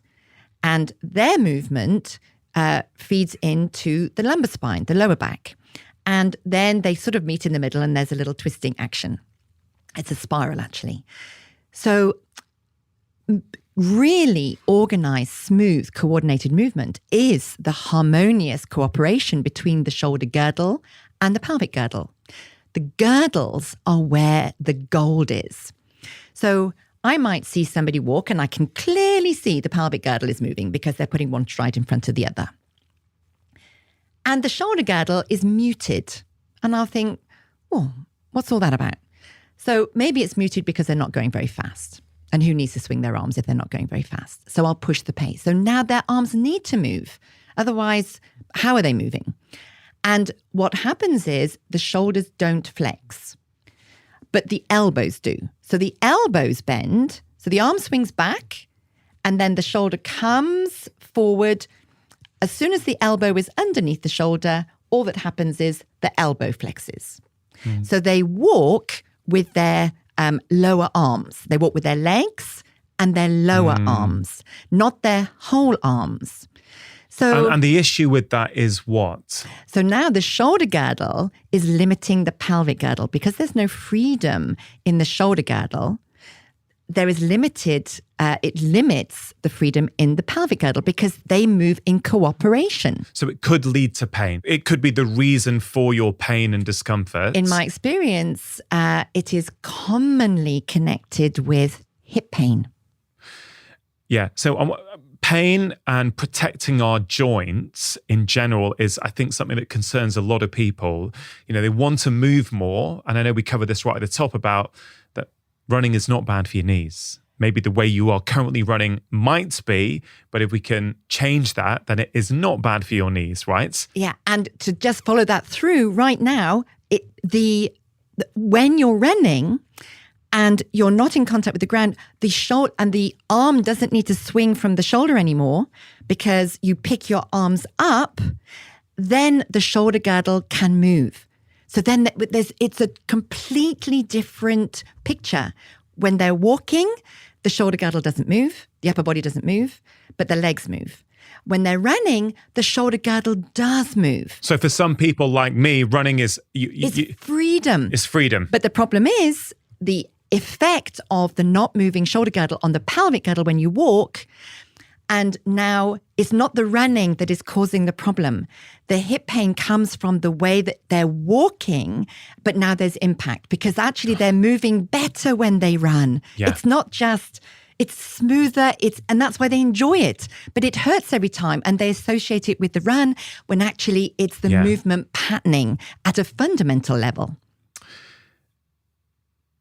Just so that this conversation is really practically useful for people, Helen, I know after the last podcast came out, so many people booked in to see you, and not everyone, of course, can come and see you for a variety of reasons. That's why you wrote your book, isn't it? And also you created these, is it 6 videos or these sort of videos on your websites, which is to basically help people go a bit deeper with this kind of stuff? To be efficient, so people don't have to travel and they can help themselves if they're willing to just play along with me. So some people will read and some people will need the visuals. There are videos in the book as well. But the goal is to help as many people as possible. And some people need an extra pair of eyes, but they can ask their partner to have a look. They can have a look at and see what is meant to be going on. And they can't feel it, maybe ask a partner to film them so that then they get the visual clue.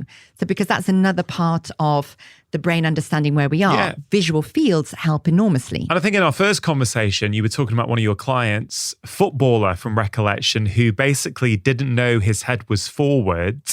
And you thought it was the club physios that might have told him because, no, it's my wife who noticed it. Yeah. Right. Yeah. So this is another thing for us that we can ask our partners because they're probably seeing patterns in us that we don't see ourselves. I love working with couples because you don't see you, but your partner sees you.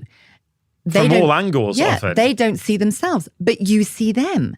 So you get this cooperation between the two because, oh yeah, that he's always like that, or she's always like, yeah, that's familiar, because they don't know. Sounds like it can be dangerous as well sometimes. It's always interesting. It's always fun. It's always fun. So yes, all of the tools are there. Even everything that is free, everything that I can manage to squeeze into a day on social media is to help as many people as possible, to be efficient. Let's go back to that floor exercise for a minute for the person who doesn't know where the head is and wants to give their brain that awareness. I don't know if you have a particular client in mind, but I wonder if you could possibly explain, I don't know, a client who came in with pain and problems. You thought it might be their head. They didn't know where their head was. You gave them that exercise, they did it, and you put them back on Doris. Like, does anything come to mind? Yes, always the most recent thing springs to mind because there are so many and my brain has to delete plenty in order to fit more in. So the problem was feet, chronic pain in feet. And everything has been tried. So I don't need to go to everything. Because it's already been done. Yeah. So that makes, it's a joy for me because I don't have to sift through everything that might be obvious because that's already been done. Someone else has already done that. Another professional has tried that approach. Yeah. And there was a forward head of some note. So this person, what, middle-aged, sort of? Well, of course, I'm old, so everybody's younger than me. So I would say young. Okay, so someone came in, they had chronic pain in their feet, both feet or just one? Yes. So in both feet. And I hope if he's listening, no names, you'll know who you are. I'm sorry that I'm using you but it's such a, what I saw was so commonly seen. Okay. That you just think if more people could just give it a go, then they might be able to help themselves. So this client, you can see has a forward head posture. Did you put the client on Doris? Yes. So, and Doris was confirming that and other information for you. So we've got clarity of degrees of how far the neck spine is forward. So we've got at least an 18 kilo head. Wow. Which is doing the Christmas tree decoration thing and pulling the spine over into a flexed position. Okay, so I'm sure you saw plenty of other abnormalities as well, but you were thinking, okay, until we get the head better, let me not worry about anything else. That was pretty much it. That was it. Okay. Yeah, pretty much it. The obvious thing, because we don't need to be perfect. Who even knows what that is? So if there were things, they were minor. The obvious thing was the view from the side. So we set about wondering why. And so he couldn't grasp. He had tried to stand up straight because another physio had suggested that he stand up straight. So he was absolutely on the money as far as I'm concerned. Absolutely. And what was golden was he could do it, but he couldn't maintain it. So he could do it cognitively. Yeah. That's the key. He could figure out, okay, this is deportment, this is organized, but now I can't move. Because it's not innate in me. I am pulling muscles around to create tension to hold myself upright. We should be upright without the tension because that's our best place for movement. And without trying. So what is missing, what is a bit of a mess for upright to be not upright? Okay, so you identified the head forward posture, which another healthcare professional had also identified and tried to help him with, but for whatever reason, wasn't able to. So then you did an exercise like the one we've talked about. So lying on back for him to feel. So when you're lying on your back, even just your back is, I think the stats are 15 times the surface area of your feet. So a shed load more information is coming into the brain about what's happening on the back. In terms of pressures left to right and pressures along the spine. And of course, this is the whole spine, isn't it? You're lying on your back. And we started with, okay, can you find your inner meerkat? One of my favorites. So a meerkat, we can all imagine and visualize a meerkat. A meerkat is on alert. So the eyes are level, the ears are level, the jaws are level. They're ready. Everything is okay, stand down. And you can relax. So our inner meerkat, there's amazing video of fetuses in the womb performing what I call the meerkat, which is a trunk extension. It's your heels are digging into the ground. The heels of your hands. So you're standing up. The heels of the hands are pushing down. The heels of the feet are pushing down. And that sort of pushing downwards pushes the rest of the body up and flexes your neck. So you end up in this spinal extension position. In the book, it's sagittal cog, but that's a cognitive spinal extension. This is an innate within us. It's an innate, fundamental, I call it Lego. So he was doing this on the floor. He was doing it lying down and his spine wasn't moving. So his heels of his hands and his heels of his feet were doing exactly the right thing, but his head wasn't moving and his spine wasn't moving. So then it's, okay, is it the head that doesn't know where it is? Is it the rib cage? Is it the pelvis? And it was the head and the pelvis. The rib cage actually knew, even though it was flexed and bowed over, it knew exactly what to do. It was just getting not the right information from the head or from the pelvis, which actually was quite sweet because heads and pelvis cooperate hugely in our movement patterns. So we just got the head nod going, which got the pelvis nod going, because wherever your nose goes, your pubic wants to go too. So if your nose is heading towards your toes, your pubic bone can head off towards your toes too, and offer that meerkat look. So all we did was played with spinal extension lying down in the manner of pushing the crown of the head away and allowing the pelvis to follow in the same direction. And then he stood up and felt somewhat taller. And we measured him standing still and walking. So there was no, don't stand still and be anything. Just be you. Just stand however you want to stand. Just stand. And the difference in the flexion of the spine was extraordinary. He had probably lost a good half of the load he was carrying with this forward head. So not all of it, but maybe 50% of it. Yeah. And it followed through into movement. So without trying to move perfectly, without trying to walk perfectly upright, he was able to move better upright. It's the thing I get, the thing I've really learnt from all the work I've done with you, Helen, is that when you teach the brain, you remind the brain, let's say, where different body parts are, what they should be doing optimally, you start to naturally do them. It's in your DNA. You do it without thinking, oh, I'm going to do this with my wrist now, I'm going to do this with my shoulder or whatever it might be. It just starts to happen. Because it's how we're made. And what about his foot pain? Well, we don't know yet. it is because it comes on after 30 minutes. So we have to wait. We have to wait and see. There's going to be plenty of work to do, but before we can judge anything, we have to deal with the elephant in the room, which is the posture overloading the soles of the feet. Yeah. Okay. So, not I don't wave magic wands. Plenty of people have got plenty of work to do before they get to where they want to be. But we unpick it from the point of view of, have you got everything you need in your body, innate in your body, for you to create the shapes that you want to create? Because it might be that you've got your tennis backhand is just really, no matter how hard you try, your tennis backhand just doesn't work. But do you, at a fundamental level, does your body, without you having to think about it, understand rotation in that direction? Because it might not. Yeah, this is another point. It's just so huge. Like, many people have a passion for sports, right?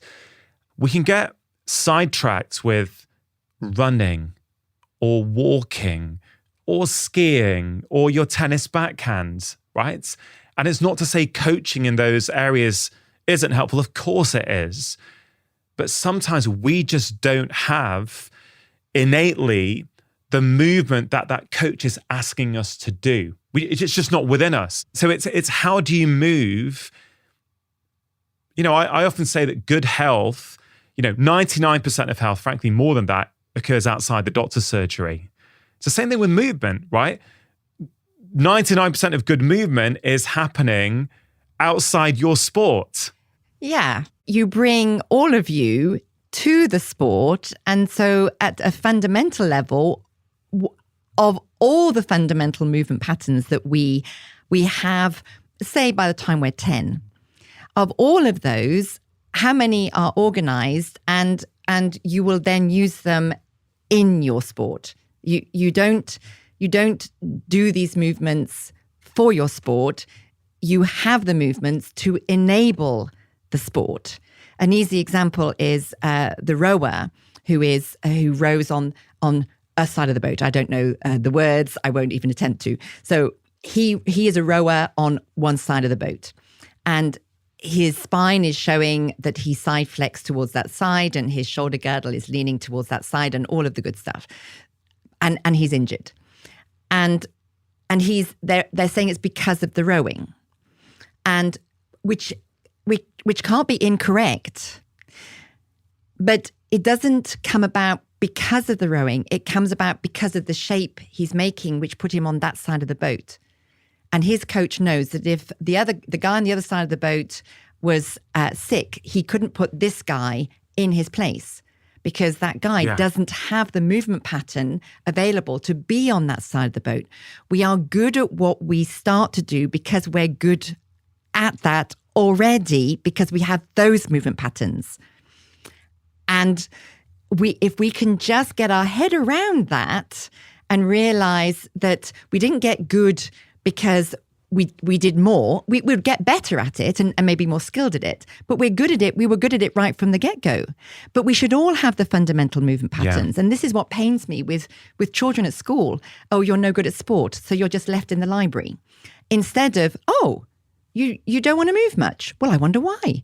That's a bit odd because we're movement animals. Let's go and organize a few messy pieces. I call them pieces of Lego. They're just fundamental movement patterns. Let's go and organize them so that you can enjoy movement. And, in the future, save the NHS maybe a fortune because you discovered movement. It's do you have what you need in you to move well? Because you can't cognitively think good movement every single moment of the day. You can't. Yeah. It's not possible. Helen, one of the themes of today, one of the things we've covered is that you can give your body and your brain input through the skin. Mm-hmm. Okay. And you've explained that one way to do that is lying on the floor and, allowing the skull to touch the floor. That's giving input to the skin on the back of your skull, touching the crown of your head and massaging it around. That's giving input. Okay. So that's one way. I want to talk about feet. Okay. I mean, we could spend 2 hours just on feet. So I was gonna specifically, I want to talk about foot wiping and ticklish feet. Okay. And maybe we can just do a quick summary of that. We can go deeper next time you come back on the show. But what's interesting to me, and I've done this in your clinic, is, and I used to have very, very ticklish feet, and they're less ticklish now through all this work, right? And in my kitchen, as you know, we have a doormat. So we're a barefoot household. No one wears shoes in our house. And but there is a doormat in our kitchen. And the doormat is not there for people to wipe their feet on. It's there for me and hopefully the kids, if I can keep gently reminding them each morning, is to do foot wiping for about a minute. Explain, if you can, why is foot wiping important? And what have you seen? Because I think you have measured this and you've seen it pretty much on every occasion. What happens when you put people back on Doris after they've wiped their feet for 1 or 2 minutes?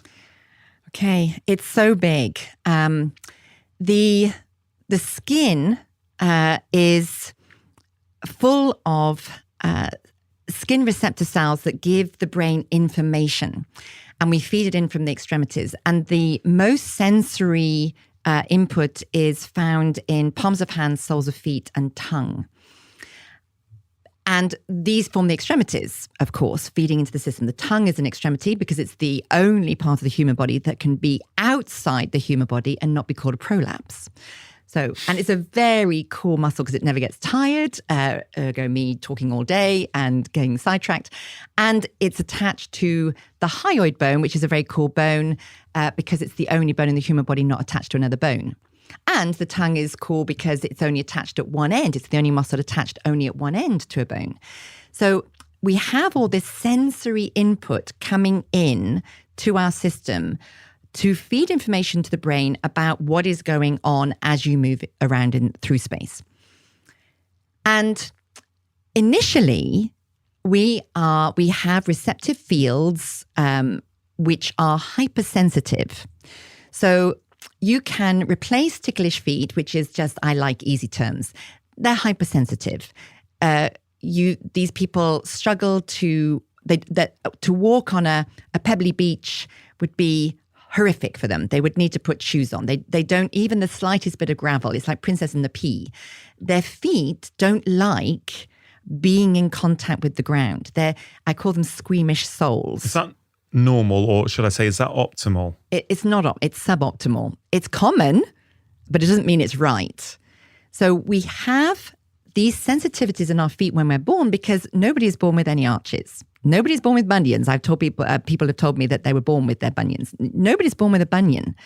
The bunion is as a result of the movement patterns that you utilize and the foot trying its best to help you out there. There are pathologies in feet, of course, but we're not talking about pathologies in feet. We're talking about human development.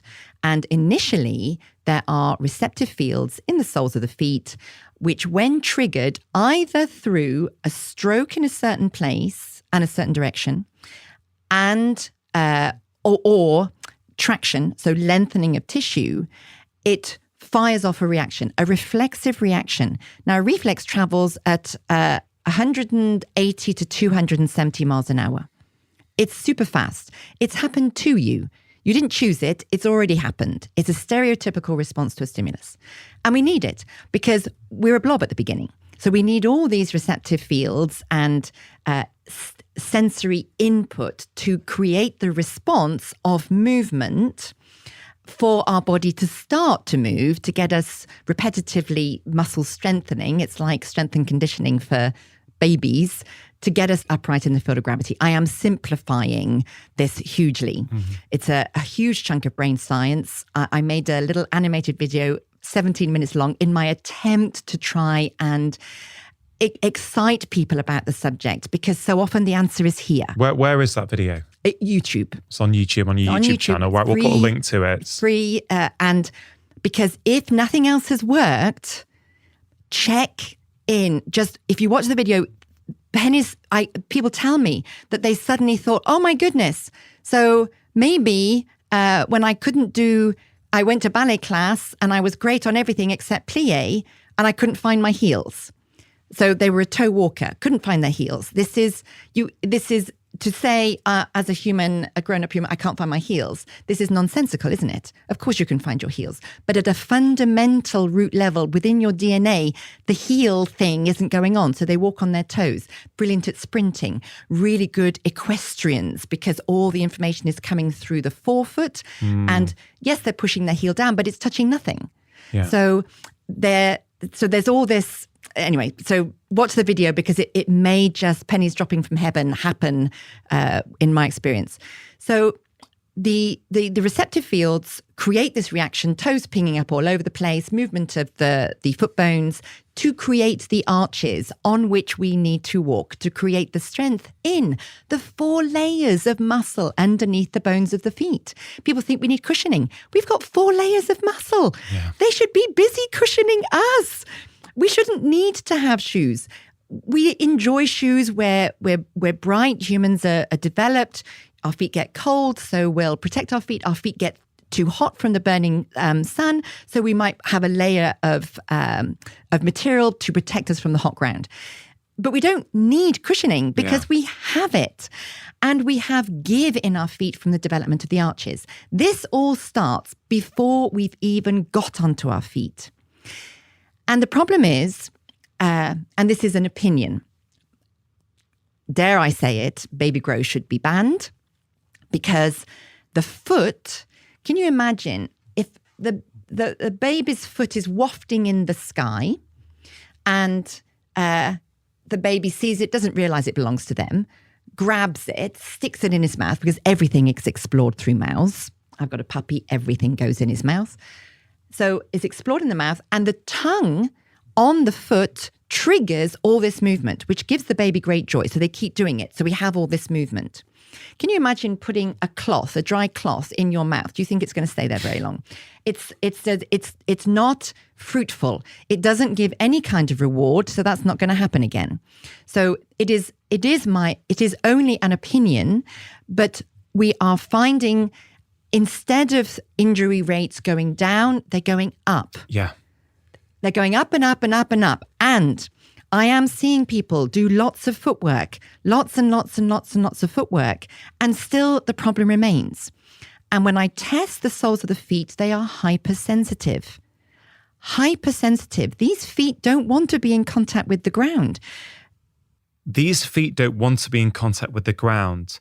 It's mad, isn't it? If we just zoom out and go, well, hold on, to get around in life, to walk around our house or our flats, to go to the shops, to walk, your feet need to be in contact with the ground. And you're saying for some people, their feet at a core level don't actually want to be in contact with the ground. That is pretty crazy. Their feet find every way to avoid those still active receptive fields, those hypersensitivities. And they will, when I check them, I'll do the stroke. Traction is your body weight rolling through them.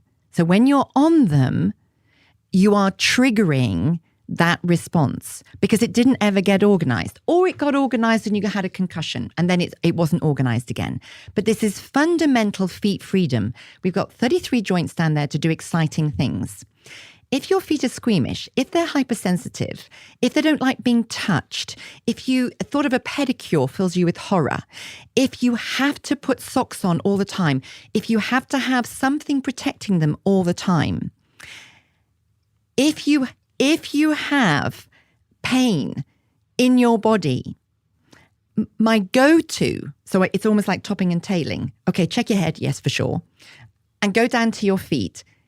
See, are they ticklish? And I'm using, for the people listening, I'm doing the old rabbit's ears apostrophes. So the ticklish just, people think, oh, well, everybody's ticklish.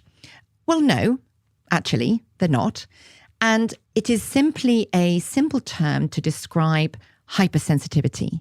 And we can't have it that the soles of our feet, which are there to give us all that sensory information, pressure, temperature, vibration, danger, all of that all that sensory input needs to be coming through to the brain, not you trying to hide your foot from the ground or stamping hard on a tickle which makes the foot rigid. The only people who actually have a little bit of freedom are those whose central nervous system has organized themselves around these tickles, and they just allow the toes to ping up all over the place. And these people will hold their socks. So the big toe will go through their socks within no time at all. And I've even seen it that they've gone through leather uppers. So they hole their leather uppers. The strength of the reflexive, messy, still there receptive field action is creating such strength in that big toe that it holds their leather shoes. So if you have ticklish feet, and this is just how low tech the solution can be for you, right? Yes. You just rub your feet.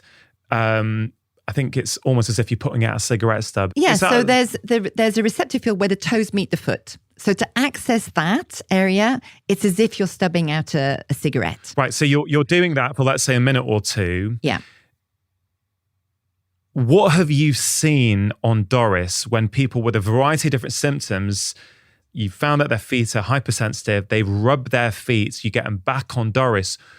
I think last time we exchanged messages about this, you said you've never not seen a difference. Yes. So on this subject, actually this and tongues, if I didn't have Doris, nobody would believe me. They would think I was some quirky something.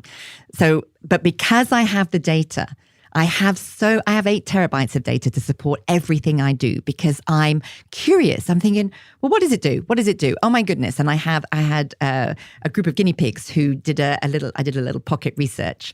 And the common themes are, so what you're doing is, it's almost like the receptive fields didn't get used up. I don't know if that's brain science exact, but it's a sense within me, or maybe it just didn't get used up, and we need to use it up because what we're doing is using it up. We're not desensitizing because we don't want unsensitive feet. We just don't want hypersensitive feet. We want all that information coming through with clarity, without any noise.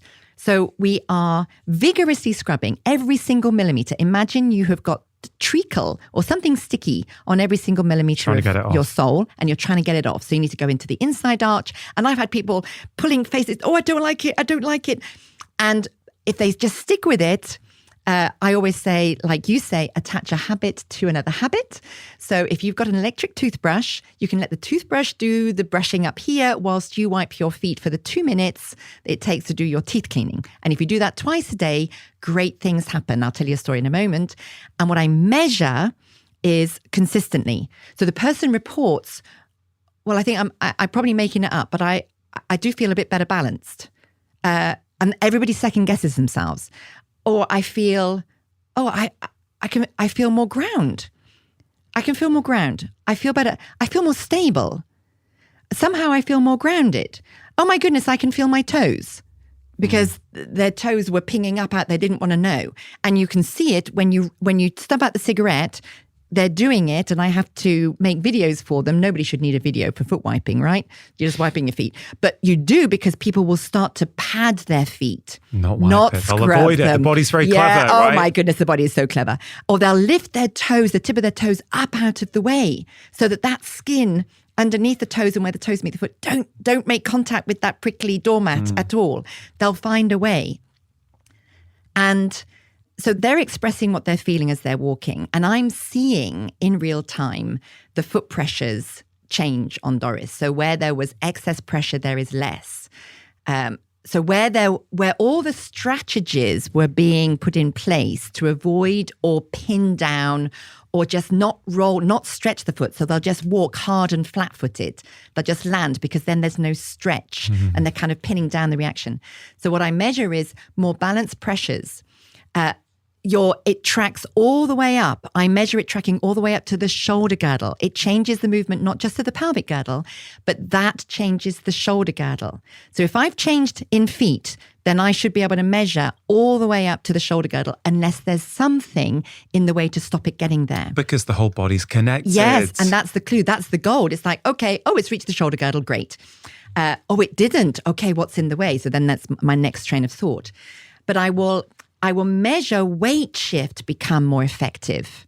So the ability to get the weight from one leg to the other, taking your mass above it in an organized fashion with it. I will see better timing through the feet. Yeah. Just better use of feet. And they almost certainly will have a longer stride. So for the same speed, they are traveling further. They're becoming effortlessly faster. They're becoming more efficient. They're not thinking about it. All you've done, for want of a better term, is wake up a certain part of the body or a certain connection in the body, and naturally the body's starting to move better. Yes. I had a lady who loved her marathons. She loved them. 5.5 hour marathon, loved them, just trotted along, but she just couldn't understand after 8 years, why wasn't she getting any faster? Why? Because, surely she should be faster. She wasn't bothered about time. She loved her marathons. 5.5 hours. So she had insanely ticklish feet. So 8 years of 5.5 hour marathons, loving them. Wiping her feet for 3 months, 5 hours. Hold on. Okay. The amount of competitive athletes who listen to this podcast, there's a whole variety, but there's definitely competitive runners out there who listen.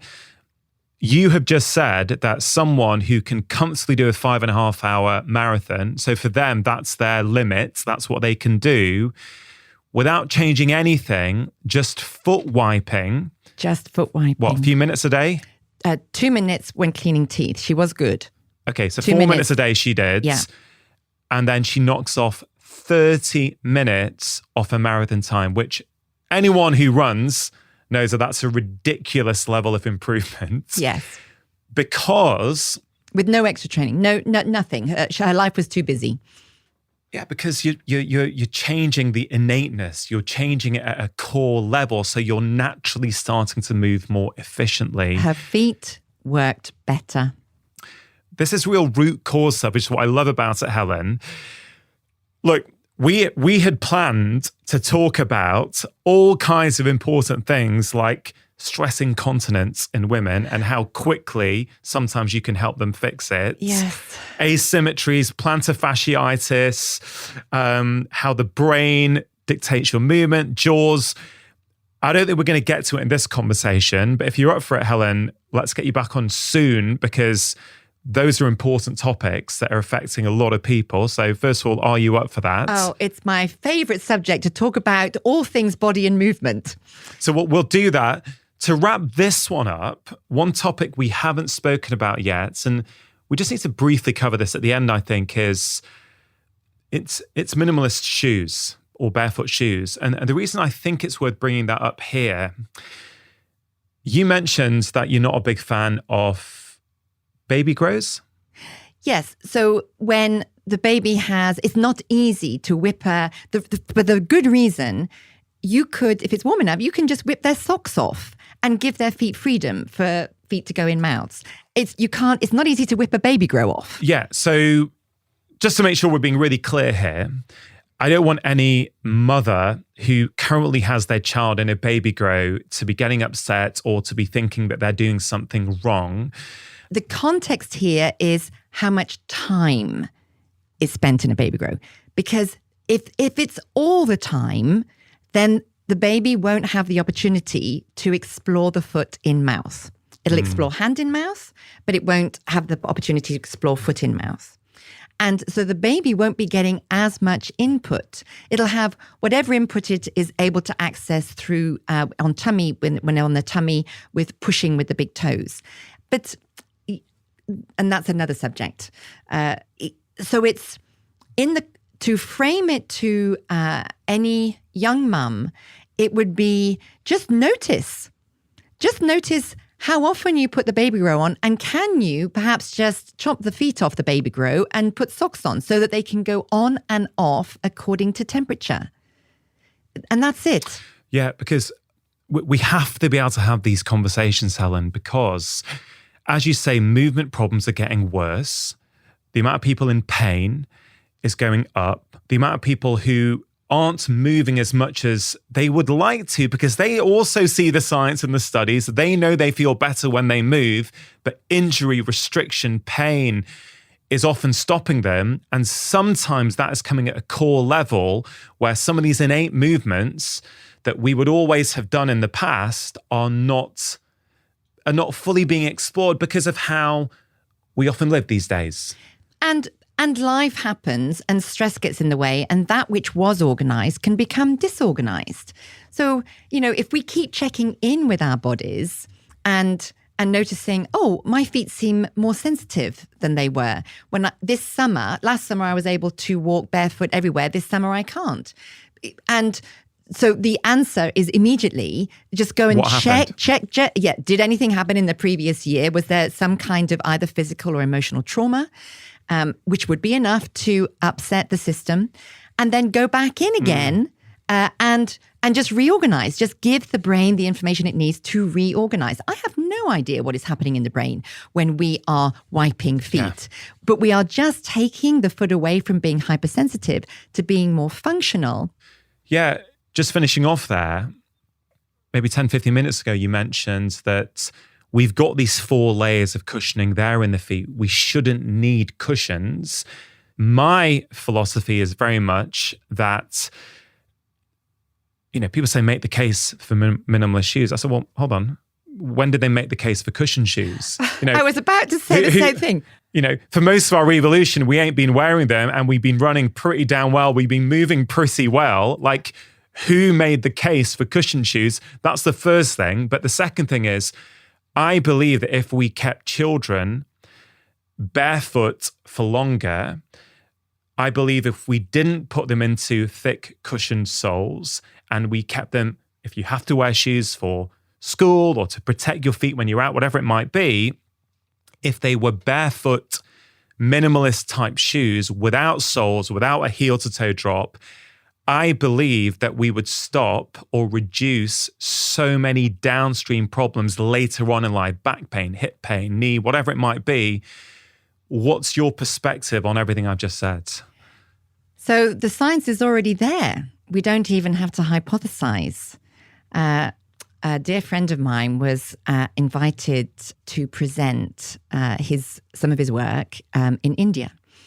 And they said, just let us know what you want to talk about, and then we'll do all of the promo.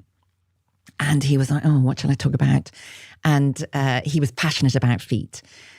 He is passionate about feet. And so he said, let's do plantar fasciitis. And the email came back, yeah, mate. I think that's your problem over there. We don't have this. It doesn't really exist here. Think of something else. So there are so many cultures around the world that don't have these problems and don't wear cushioned shoes, and some don't wear any shoes. Yeah. And in some cultures, children don't wear shoes for sport until they're 14. So that certainly happened in South Africa and New Zealand. When I lived in Africa, that was the state. Now, I've been back from Africa 30 odd years, so I don't know if it's changed since then. But at that time, children did not wear shoes. They were not allowed to wear shoes for sport. So they needed to be moving on their little growing feet without any restriction. And it's not just the shoes, it's the socks. Socks are so tight. And people don't even realize that the elastic is, people tend to wash a lot, and, one wear must go in the washing machine. But every time these fibers get washed, these elastic fibers get washed, they lose a little bit of their elasticity until we all know that nice, comfortable, stretchy, lovely sock that was lovely when you first put it on is now tight and not very comfortable, but we're going to put it on anyway because it hasn't got any holes in it yet. And so we'll just keep going with it. So, which is fair enough. And it's a bit mean on your feet because the feet bones need to move. The joints need to move to activate the musculature, of which there is plenty. So do you think, I think, we're going to have to park certain parts of this discussion for next time, Helen, but as a general rule, are you a fan of minimalist shoes? I don't personally like cushioned footwear. I can't feel the ground. It doesn't do it for me. I want to be connected with the ground. Nothing pleases me more than as little as possible on my feet. Yeah. But my feet get cold. So in winter, I don't like cold, wet feet. So waterproof socks go on and minimalist footwear because I don't possess anything else. Yeah, well, me too. So I'm also have experienced the benefits of minimalist shoes. And like for some people, minimalist shoes, I think helps them feel the ground more and it helps them switch on all kinds of things. We know from certain research that their foot strength can improve massively within a few months of wearing them. I'm not talking about running in them, just wearing them. Yeah. But sometimes you need more than that. You still need to wake up the feet with foot wiping, for example. Yeah. I think, although I don't know this, are you saying that in an ideal world, you mentioned the example in India where they wrote back to your friends, say, hey, look, we don't really have much plantar fasciitis here, talk about something else. And I know, and many people know that there's a lot more barefoot living. Of course, things are changing. There's a huge growing middle class there who are buying cushioned soles, et cetera, et cetera. But it's interesting that. So would you say across society, it's better for children to not put on cushioned shoes in the first place, all things being equal? I would say my children one of my sons was born in Africa, and we were all barefoot pretty much all the time. And I would say that their feet, both of their feet, became less fabulous coming back to the UK and wearing school shoes. Mm-hmm. And so people would say, well, school shoes, they're well fitted and all of these things. It's a very sticky subject. But if you think about the human spine or the human body from top to toe as a pole, they know, and the science was done a very, very long time. If you lift this, so the pole has got a foot and then the pole. If you lift the heel more than 5 millimeters above the foot end, at the toe end, then the pole will start to teeter forwards. So as a human, because we're dynamic, we can accommodate this because we can accommodate all sorts of landing on uneven ground with the heel higher than the ball of the foot. We can accommodate heel lower than the ball of the foot. So it's not, ground actually needs to be uneven. And maybe that's why our feet are so massively jointed so that we can accommodate all of this unevenness. Not for the softness of the ground. Most of the ground on this earth is baked hard. So it's nothing to do with cushioning against hard ground.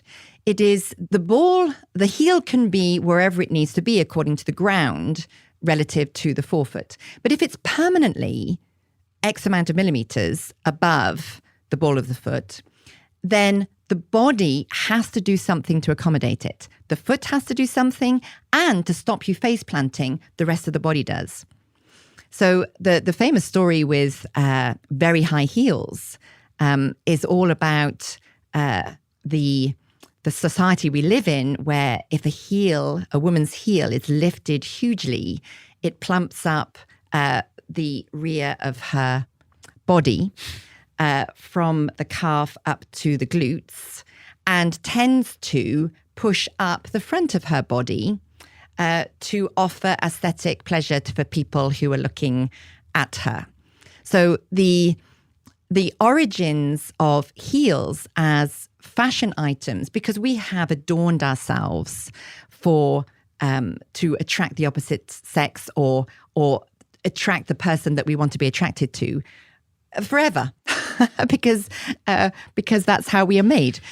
But there's a consequence. What's interesting to me, and this is a whole nother rabbit hole that maybe we'll go down next time, about where high heels came from and what is it about this culture and societal pressure for women of a certain class and whatever it might have been in the past to wear heels. And you've explained some of the rationale there. But essentially what fits the theme of this entire conversation, Helen, is that there's a consequence to everything, right? So your foot can adapt to going uphill, to going downhill. So heel lower than toe, toe lower than heel, uneven ground. Great. But when you permanently put your foot in a place, let's say with a heeled shoe, not even just a high heel, where your heel is above your toe, and that's how you go about your life every single day, there's going to be a compensation in other parts of your body to adapt to that. Yes, the body will strategize to maintain whatever it is that you are wanting to do. It will find a way, and which is a double-edged sword. So I think, in short, the question about children's shoes is fraught with, because all parents are trying to do their best for their children. I get it, for sure. And there is a big factor, because I've seen it in many a comment, that it's all very well, but these are growing feet. And minimalist shoes aren't cheap, and we need to have growing room. And, they're swimming around in these shoes that don't fit, but somehow or other with normal shoes, normal school shoes, normal children's shoes, they can have growing room and somehow get the foot in and pin it in so that it doesn't flop out as with the growing room still there. So this is a fraught subject because of people's sensibilities, because they're trying to do the right thing with maybe limited resources. And children have this blooming habit of just keeping growing and costing more and more money. And wouldn't it be pure joy if we could just dispense with all of that and just have them just throw the shoes off and be barefoot and just be barefoot, so they can have some kind of something to get them to school. Then they can all take their shoes off because they're inside. Yeah, they're inside all day. Why are they wearing shoes? Being inside all day has its own issues, for sure. Yes, but just to finish off on that point, Helen, I think it's such an important one. And people often get unhappy at the minimalist shoe companies. But I think it's misplaced personally, because there's lots of them now burgeoning everywhere across the world. And there's all kinds of different price points. Yes, some of them are expensive. And so I understand why parents go, I can't afford that. Yeah. There's a cost of living crisis. People are struggling. But it's not, the minimalist shoes, I would say, are not the issue. The issue is that we've never made the case for cushion shoes. All the big shoe companies are now creating cushion shoes at scale. So of course they're cheaper. It's a bit like, big food, may I say it, where the cheap, tasty, easy to afford food, generally speaking, not of course all the time, but a lot of the time, is the ultra processed foods, because it's made mass and at scale. Whereas companies who are trying to come on board and actually go, actually, no, we think this is better for the health of our children. And if they're trying to do things the right way, sometimes they are more expensive. So I get that. But what's the take home? The take home is, if you can't afford it, well, there's plenty you can do. Like when your child's at home, be barefoot more. Encourage the shoes off. Do foot wiping so that even when they're wearing cushion shoes, even with their shoes on, right, as the name of your book, the feet are working better. Anything you'd add to that? Would you disagree with anything there? No, not at all. I agree with everything. And let's just, if we flip it like you did earlier, it's the minimalist movement is in the dock. And as you said, nobody put fashion footwear in the dock. It just happened. It just is, because it's there and it's omnipresent, nobody questions it because it's always been there. It's always been like that. When I was teaching bike fitting, I would ask, and people would come from all over Europe because we taught the Europe. We were the teachers for Europe for the bike fitting. And I got the people who couldn't speak English to the people who could speak English to translate to their partners if they couldn't speak English, because there's this story that it's always been, the end result is it's always been like that. So nobody is questioning the norm because it's always been like that. So the norm, everybody has grown up with whatever they have grown up with in whatever country they're in. So the standard footwear. So we get normalized to what actually doesn't make any sense. So if you flip it, okay, does this norm make any sense? Because we are taking the foot away from the ground. We're elevating the heel to varying degrees. We're filling it full of stuff to make it feel not like the ground. And we're asking bodies to move upon this 33 jointed, quarter of the bones in the body with all that sensory information, 200,000 nerve endings or something absolutely quite extraordinary. We're asking them to move well. Well, where is that? Where is the logic there? So then you just, well, can I have less? Or can I have less time in that? Yeah. So can I have less shoe or less time? And let's pay attention to socks, please. Please pay attention to socks, everybody, because you can have the loosest shoe in the world. You know, the teenagers not doing their laces up. I applaud you. Just I am a fan of loose laces. As anybody who knows my insight, I bang on about laces. And if you've got a tight sock on inside even if it's a loose shoe, then still you're restricting. So if we just pare back so that there is less restriction, give less restriction, give more freedom to our movement on as many levels as you can possibly think. What belief do you subscribe to that's keeping you trapped? Yes. Yeah. You know, and it just might be just standardization. Yeah. What's the belief? Where did you take on the belief that you had to wear cushioned shoes? What happens if you don't believe that? What happens if you just go, well, wait a minute, how might my life be if I didn't subscribe to that view? Yeah. If I understood that for 99.9% of human evolution, we didn't have cushions on and we did pretty well in terms of our movement. It's remarkable to me that we need to make the case for it. But Helen, we're going to park that there for another conversation. We've covered a lot. We've gone off topic, which is what I love doing. Who needs lists? Who needs lists? To finish off, Helen, let's take this away from marathon runners or triathletes or Ironmen or half marathoners, right? Let's just talk to the person who's frustrated because they can't go around the block in the way that they want to. Mm-hmm. They keep hearing me or anyone else or you talk about movement's great, but they're like, hey, I get it. I hear what you're saying, but I can't move. Whenever I go for a walk, my knee hurts, my foot hurts, my shoulder hurts. Yes, of course, go and see your healthcare professionals. There may be something there that they can help you with. But with all your years of experience, I would love to know at the end of this conversation, Helen, what would you say to that individual? Okay, so you want to go around the block and things hurt. Somewhere hurts. And we can finish where we started with knees. So I worked with a footballer who'd had 2 surgeries on his knee. And still, there was no solution. And nobody, because I said, okay, so, everybody would have done everything that is they would have crossed the T's and dotted the I's within the remit of standard knee rehab, post-surgery. And I said, well, and I looked, everybody gets assessed with their socks off, standing still, walking. And then if they run with shoes on, obviously we measure with running with shoes on, whatever they want to run in. And he took his socks off and I nearly fell over. He had the most rigid feet I think I'd probably ever seen, the highest arches.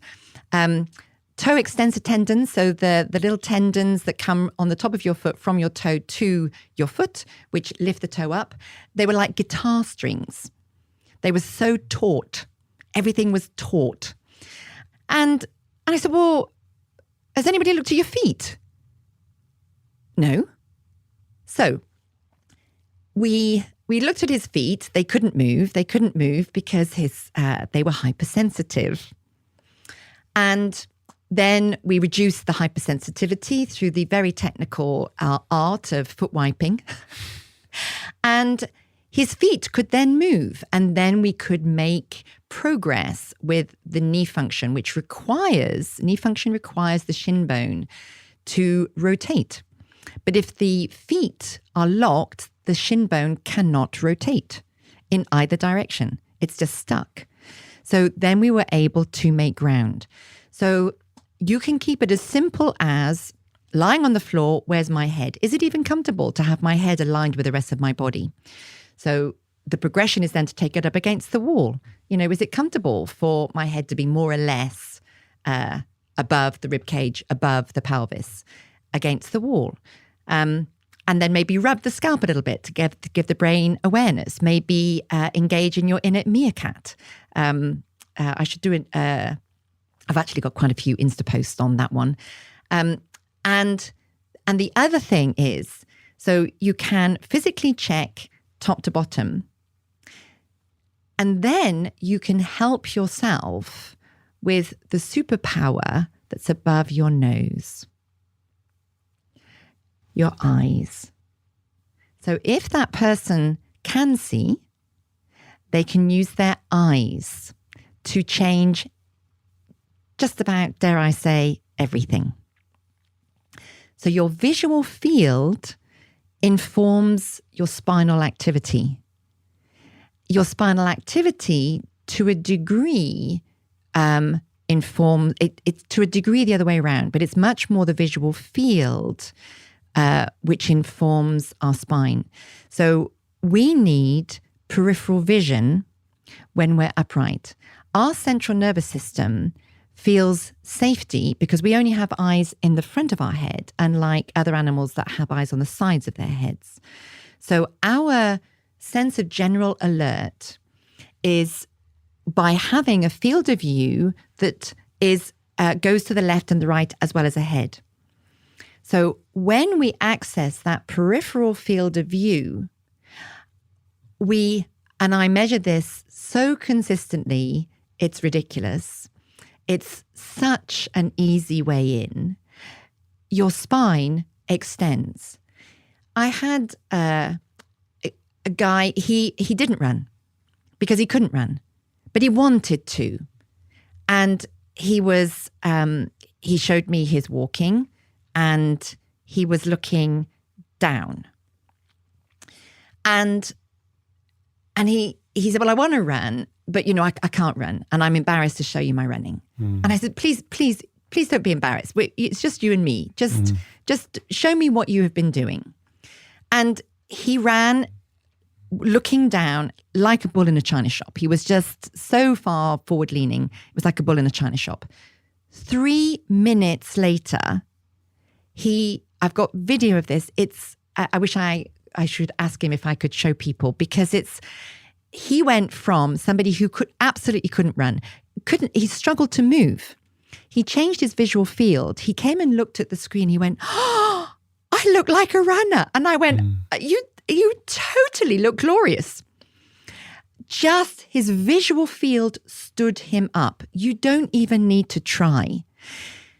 It can be careful. It's the same with the minimalist footwear. When you start to do, when you start to pare down and maybe have less on your feet for longer, just do it gradually because the muscles aren't used to it. Just a heads up. Don't just throw everything in the bin Give your body a chance. So when you start to pay attention to your visual field, don't do too much in one go because eyes get tired. But they are moved by muscles just like everything else. So you can have this, and the easiest thing, you go around the block with having maybe rubbed your feet a little bit. And there is hypo as well. So there's hypersensitive soles of feet and hypo. And these people can stomp around, they can walk on anything. They're going, my feet aren't sensitive. But actually hypo is just the other end of the same thing. It's a spectrum. So if you can, stand on spiky stones and walk across glass and it doesn't affect you at all, maybe scrub your feet a little bit to make them a little bit more responsive because these feet are hyposensitive and they're still not feeding the information up through the system. So you maybe have woken the skin of the feet up a little bit, made some clarity to the brain. Maybe you've found a better place for your head to be. And then you walk around the block and you see ahead of you, but you're not looking at anything. You're not trying to do anything. You're just seeing ahead and you're seeing the houses on either side of the street. So you have this field of view and see what happens in your system. I measure it every time. I've never not measured improvement just by changing the visual field. And I get people, I say, please don't believe anything I say. Go and experiment. Yeah. Take your visual field to where it was. How does that feel? Switch it back. And of course, it's not just down. You can have your head forward and looking down, but you're looking over there somewhere. It's nothing to do with anything apart from you're looking at something or you're seeing everything. When I say looking at something, I'm bringing my two fingers together because I've got laser vision focus. And when you're all seeing, you're not looking at anything. You're seeing everything. Nothing is in focus, but you can see where you're going. We don't need to look at the ground right in front of our feet. Our eyes have already seen that 10 paces prior with our scanning ahead of where we're going to. We're scanning where we're going to. And with that, because it's peripheral vision, our system relaxes. Our autonomic nervous system senses there's no danger. I can see everything. It relaxes. It relaxes to its innateness, which is upright. Yeah. Not bolt upright posture, deportment. Not that.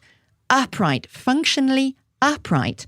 And when you go to looking at something, you will feel yourself cave. You will feel, I call it the button, the base of the sternum is like a little button there. It just kind of sinks and falls in and everything feels a bit harder. Don't believe me? Play. It's the contrast with this, with that, with this, with that. Get your own empirical evidence. And if you engage, and if you wear glasses, so if you wear glasses and you have contact lenses, please put your contact lenses on. If you don't have contact lenses, then have the least irritating frame so that you can allow the field of view. It won't be in focus because you're not looking at anything. It doesn't need to be in focus. And just allow the visual field to spread as much as is comfortable is the key. You will find better with peripheral vision. The superpower is above your nose.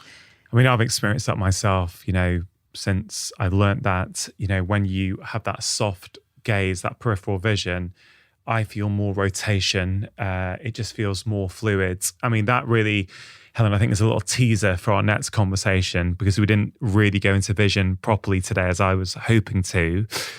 I guess your message really is one of hope for people. It is, don't assume that you can no longer move without pain. Start paying attention, think about your head, think about your feet, and then see where you're at. And if you can't find anything, lie on it. So you just give yourself the information. If you think, well, I don't know where anything is, lie on it. If you don't know where your left arm is, lie on it. If you don't know where your head is, lie on it. And just give your brain that input. Give your brain the information. Let your brain find it for you. Helen, honestly, I think you're just doing such incredible work. I know some of the incredible case studies of people who have tried everything. They've gone to see you and suddenly they're moving well again. They're out of pain. It's truly remarkable. I think you've dropped loads of wisdom in this conversation, loads in the first conversation. If people want more, I guess they can go to your book. They can go to your website because you've got all these videos there that you've made for people. There's also the course, of course, for healthcare professionals and physios and running coaches and people who want to learn more about the whole philosophy. What's the website? helen-hall.co.uk. Thank you. Anywhere else you'd point them to, apart from your Instagram, of course? Oh, I'm trying to do better on the Insta. I've been lax just recently, but I'm going to get back on top of it. I've moved house, so I will be back on it. So yes, I just want to help as many people as humanly possible. And so often when the complex hasn't worked, maybe the simple is being missed. Helen, I always love chatting to you. Thanks for coming back on the show. Thank you for having me. Really hope you enjoyed that conversation. Do think about one thing that you can take away and apply into your own life, but also have a think about one thing from this conversation that you can teach to somebody else. Remember, when you teach someone else, it not only helps them, it also helps you to learn and retain the information. If you want to check out Helen's videos and books, just go to her website, www.helen-hall.co.uk, or click the link in the episode notes in your podcast app.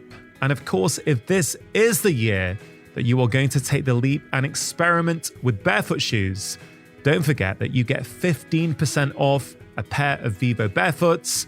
All you have to do is go to vivobarefoot.com/live more. Now, before you go, just wanted to let you know about Friday 5. It's my free weekly email containing 5 simple ideas to improve your health and happiness. In that email, I share exclusive insights that I do not share anywhere else, including health advice, how to manage your time better, interesting articles or videos that I've been consuming, and quotes that have caused me to stop and reflect. And I have to say, in a world of endless emails, it really is delightful that many of you tell me it is one of the only weekly emails that you actively look forward to receiving. So if that sounds like something you would like to receive each and every Friday, you can sign up for free at drchatterjee.com/Friday5. Now, if you are new to my podcast, you may be interested to know that I have written 5 books that have been bestsellers all over the world, covering all kinds of different topics: happiness, food, stress, sleep, behavior change, movement, weight loss, and so much more. So please do take a moment to check them out. They are all available as paperbacks, ebooks, and as audiobooks, which I am narrating. If you enjoyed today's episode, it is always appreciated if you can take a moment to share the podcast with your friends and family, or leave a review on Apple Podcasts. Thank you so much for listening. Have a wonderful week. And always remember, you are the architect of your own health. Making lifestyle change is always worth it, because when you feel better, you live more.